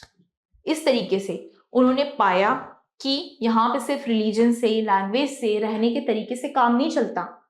अगर मुझे सर्टेन राइट्स चाहिए तो मेरे पास सर्टेन ड्यूटीज भी हैं। आप देखिए, आपके पास फंडामेंटल राइट्स है तो आपके पास ड्यूटीज भी हैं। ठीक है, कि आपको, जैसे फॉर एग्जांपल अगर नेशनल एंथम बज रहा है, आप क्यों खड़े होते हैं? कोई आपको आके कुछ बोल तो नहीं रहा है भाई, वो आपकी ड्यूटी है, आपको पता है this is my duty to respect the national anthem, this is why you stand up and you just sing along और even you just stand up, that's what you do. तो इस तरीके से जो ड्यूटीज हैं उनके बारे में भी रियलाइजेशन किया गया कि जो साधु महात्मा थे उन्होंने ये तो देखा कि राइट्स होने चाहिए, बट उन्होंने ये भी देखा कि राइट्स के साथ आती हैं ड्यूटीज। आपके पर ड्यूटीज इंपोज की जाएंगी। कहा जाता है ना, जहां किसी का राइट खत्म होता है वहां किसी और का राइट शुरू होता है। आपके राइट्स लिमिटेड हैं। अगर मेरे पास राइट है कि मैं जाके सड़क पे फ्रीली घूमूं, तो मेरे पास ये भी ड्यूटी है कि मैं किसी के घर में ना घुसूं जाके। यहाँ कोई अनऑथराइज्ड पर्सन आएगा, so that is the violation of our right and that person is not following his duty, that is why he is entering unauthorized तरीके से। तो ये उन्होंने रियलाइज करा कि राइट्स के साथ आती हैं सर्टेन ड्यूटीज। ओके, फिर it is based on the theory of rule of law and the rule of God. So the Hindu law is basically based on the rule of law, कि law भी होना चाहिए, as well as God ने जो rule बताए थे उस पर भी ये बेस्ड है। सोलली हम ये नहीं कहेंगे कि एक सॉवरेन डिवाइन पावर आई, उन्होंने एक दिन खड़े होकर सबको बोला ऐसे ऐसे करो, फिर लोग करने लगे, ऐसा बिल्कुल नहीं था। It was a procedure, it was a process, a chronological process, कि पहले थोड़ा सा किसी को कुछ ज्ञान हुआ, कुछ सालों बाद, 100 सालों बाद, 200 सालों बाद, मैंने जैसे बताया ये 8000 6000 साल पुराना इसको बोलते हैं, तो ये धीरे धीरे प्रोसीजर चलता आ रहा था। अब इनको ज्ञान की प्राप्ति तो हो गई, बट अब कैसे उसको आगे बढ़ाया जाएगा, उसका कुछ तो सोर्स होना चाहिए। ज्ञान की प्राप्ति होती है ना, बोलते हैं अगर आपको कुछ आता है तो आप उसको पास ऑन करिए। लोग अपनी स्किल्स को, अपने इंटेलेक्ट को आगे पास ऑन क्यों करते हैं? ताकि अगर वो नहीं करेंगे तो वो खत्म हो जाएगा। उससे रचना होती है वेद की। ये जो इन्होंने मेडिटेशन करा ऋषि मुनि ने, उसके बाद उन्होंने बनाया वेद। ओके, तो अब जब हम बात करते हैं सोर्सेस ऑफ हिंदू लॉ की, तो मैं आपको बताऊंगी कि ये जो है ये 2 पार्ट्स में डिवाइडेड है, जिसको अच्छे से समझिएगा। आपके मन में ना ये पूरा चार्ट बनता चला जाना चाहिए। क्यों? जबकि आप जब भी एग्जाम में लिखेंगे ना, तो अक्सर ये श्रुति क्या है, ये स्मृति क्या है, ये कमेंट्रीज क्या है, इसमें कंफ्यूजन हो जाता है। सेम सेम साउंड कर रहा है, काफी हद तक आपको सुनने में भी सेम लगेगा, लेकिन इस चार्ट को अपने मन में बिठा लीजिए कि जो एंशियंट और जो कि प्राइमरी प्रमुख सोर्स है, प्राथमिक सोर्स है, या फिर जो सबसे ओल्ड सोर्स है वो क्या है। तो सबसे पहला है श्रुति, ओके, जो इंक्लूड करती है वेदास को, जिसके बारे में मैंने भी आपको बताया। ऋषि मुनि ने गॉड से कनेक्ट किया, उन्होंने मेडिटेशन किया, फिर उन्होंने बनाए Vedas. So that is the Shruti. Shruti नाम भी होता है लोगों का, इसका मतलब होता है टू हियर, सुनना। हम बोलते हैं ना श्रोतागण, श्रुति, इसका मतलब होता है सुनना।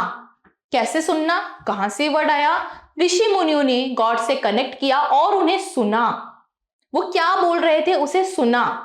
सो this is why it is known as the Shruti and this is the paramount source of the Hindu law. Remember this, Shruti Shruti, अगर आपकी कोई फ्रेंड है, कोई लड़की, उसके नाम पे याद कर लीजिए कि स्मृति को टिक करके नहीं आना है। श्रुति स्मृति दोनों नाम होते हैं, लेकिन Shruti is the paramount source of the Hindu law. Always remember this thing. Then आता है स्मृति। श्रुति तो था जो डायरेक्टली सुन लिया गॉड से, अब उन्होंने सुन के आगे उसको फैलाया भी होगा। जैसे here I am delivering a lecture, अब आप घर जाएंगे, अपने फ्रेंड से बोलेंगे, तो वो बोलेगी कि मैम ने आज क्या पढ़ाया, तब आप बताओगे कि अच्छा हम लोग ने ये डिस्कस करा। सो आपने उसको आगे पास ऑन किया।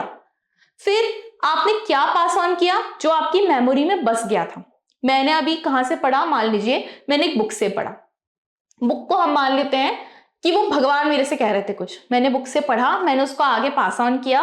सो ये आपकी स्मृति में रहा। स्मृति का मतलब होता है मेमोरी, ओके।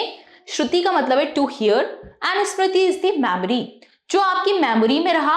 आपने जाके अपने आगे अपने फ्रेंड को बताया कि मैम ने तो ये कहा था, ठीक है। इसके बाद आती है कमेंट्रीज एंड डाइजेस्ट। अब इतनी सारी चीजें हो रही थी, यूनिफॉर्म भी नहीं थी, अब लोगों की अलग अलग इंटरप्रिटेशन भी थी।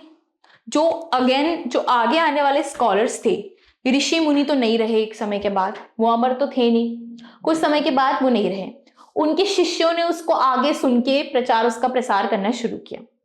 अब इसके बाद जैसे जैसे समय बदल रहा था, स्कॉलर्स बदल रहे थे, तब ये बात सामने आती है कि इसका इंटरप्रिटेशन कैसे किया जाएगा, कैसे बोला जाएगा कि ये जो सुना है ये सही है या गलत है।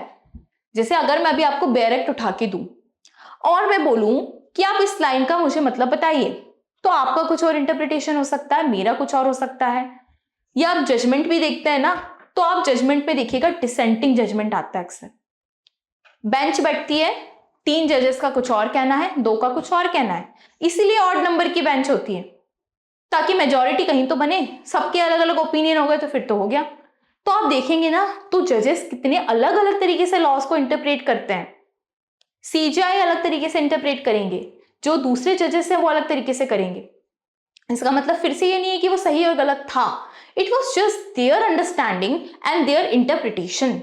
सेम चीज हो रही थी कमेंट्री एंड डाइजेस्ट में। वेद तो थे, उसके बाद स्मृति भी थी। पहले कुछ किसी ने किसी से सुना, उसको आगे पहुंचाया, तो मेमोरी तो उसकी कुछ रह गई थी। अब उसका इंटरप्रिटेशन कैसे किया गया, अलग अलग इंटरप्रिटेशन हुआ, डाइजेस्ट बन गया, सिंगल इंटरप्रिटेशन हुआ, कमेंट्री बन गई। फिर इसके बाद आते हैं कस्टम्स एंड यूजेस। कस्टम्स, प्रथा, परंपरा, प्रचलन, ठीक है। कस्टम जैसे क्या, कस्टम में आप कोई भी एग्जांपल ले सकते हैं कि हमारे यहाँ एक कस्टम चला आ रहा है कि फैमिली में जो होते हैं, जो बच्चे होते हैं, वो उस प्रॉपर्टी को आगे एक्वायर करते हैं। एक कस्टम चला आता है कि अष्टमी के दिन हमें फैमिली में एक दुर्गा पूजा करनी है। एक कस्टम चला आता है कि इस तरीके से जो कन्यादान है वो किया जाएगा। तो ये जो कस्टम है, ये कांस्टेंट प्रैक्टिसेस हैं, constant, continuous and legal practices हैं। वहीं पर जैसे कुछ कस्टम्स थे, बलि देने के कस्टम होते थे कि you are sacrificing some animal और something to please the lord और थिंग्स लाइक दैट। तो ये हिंदू धर्म में भी थे कि बलि दी जाएगी, देवी जी को बलि दी जाएगी, उनको बलि प्यारी है, ये ऐसे बहुत से कस्टम्स और प्रथाएं चल रही थी। वहीं पे सती प्रथा हुआ करती थी। तो just because it was in practice doesn't mean वो सही था, वो इल प्रैक्टिसेस थी। तो उनको खत्म किया गया। बट जो अच्छी प्रैक्टिसेस थी, यूसेज थे, उनको आज भी हम मानते हैं। जैसे कि अगर जो किसी की मृत्यु हो जाती है, कहा जाता है कि उनका बेटा उन्हें अग्नि देगा, तो ये कस्टम है। अगर नहीं होता है तो फिर आजकल बेटियों का भी चल रहा है, या फिर कोई क्लोज रिलेटिव होते हैं वो उनको अग्नि देते हैं। तो ये सारी चीजें कस्टम में चली आ रही हैं। ये जो सोर्सेस हैं ये एंशिएंट सोर्सेस हैं हिंदू लॉ के, कि पहले श्रुति आई, स्मृति आई, कमेंट्रीज, फिर उसको धीरे धीरे उसको अब उन्होंने प्रैक्टिस में लाना शुरू करा, कि पहले गॉड से सुन लिया, उसको आगे फैला दिया, उसको इंटरप्रेट भी कर लिया। अब उसको फॉलो कैसे करोगे? जैसे आपने देखा एक लॉ बना है, लेजिस्लेशन ने एक लॉ पास किया है, उसको इंप्लीमेंट भी तो करना होता है। इंप्लीमेंटेशन का काम एग्जीक्यूटिव का होता है, और उसको देखने का, उसको वॉच आउट करने का काम होता है जुडिशरी का। हियर कस्टम एंड यूजेस के जरिए जो ज्ञान प्राप्त हुआ था उसको इंप्लीमेंट किया गया सोसाइटी के अंदर। So these are the primary sources. You see कितना लिंक्ड है। आप अपने मन में एक इमेज बनाइए, साधु महाराज ने आगे ज्ञान को दिया, किसी ने उसको लिखा, फिर लोगों ने उसको कस्टम में लेकर आए। सो this is how the law grows.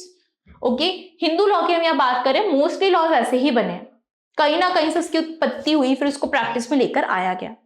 इसके बाद अगर मैं बात करूं मॉडर्न, जिसको हम बोलते हैं सेकेंडरी सोर्सेस, ये भी आपको एमसीक्यूज में आता है कि what are the primary sources of Hindu law. Shruti, Smriti, commentary digest and custom, these are the primary or the ancient sources.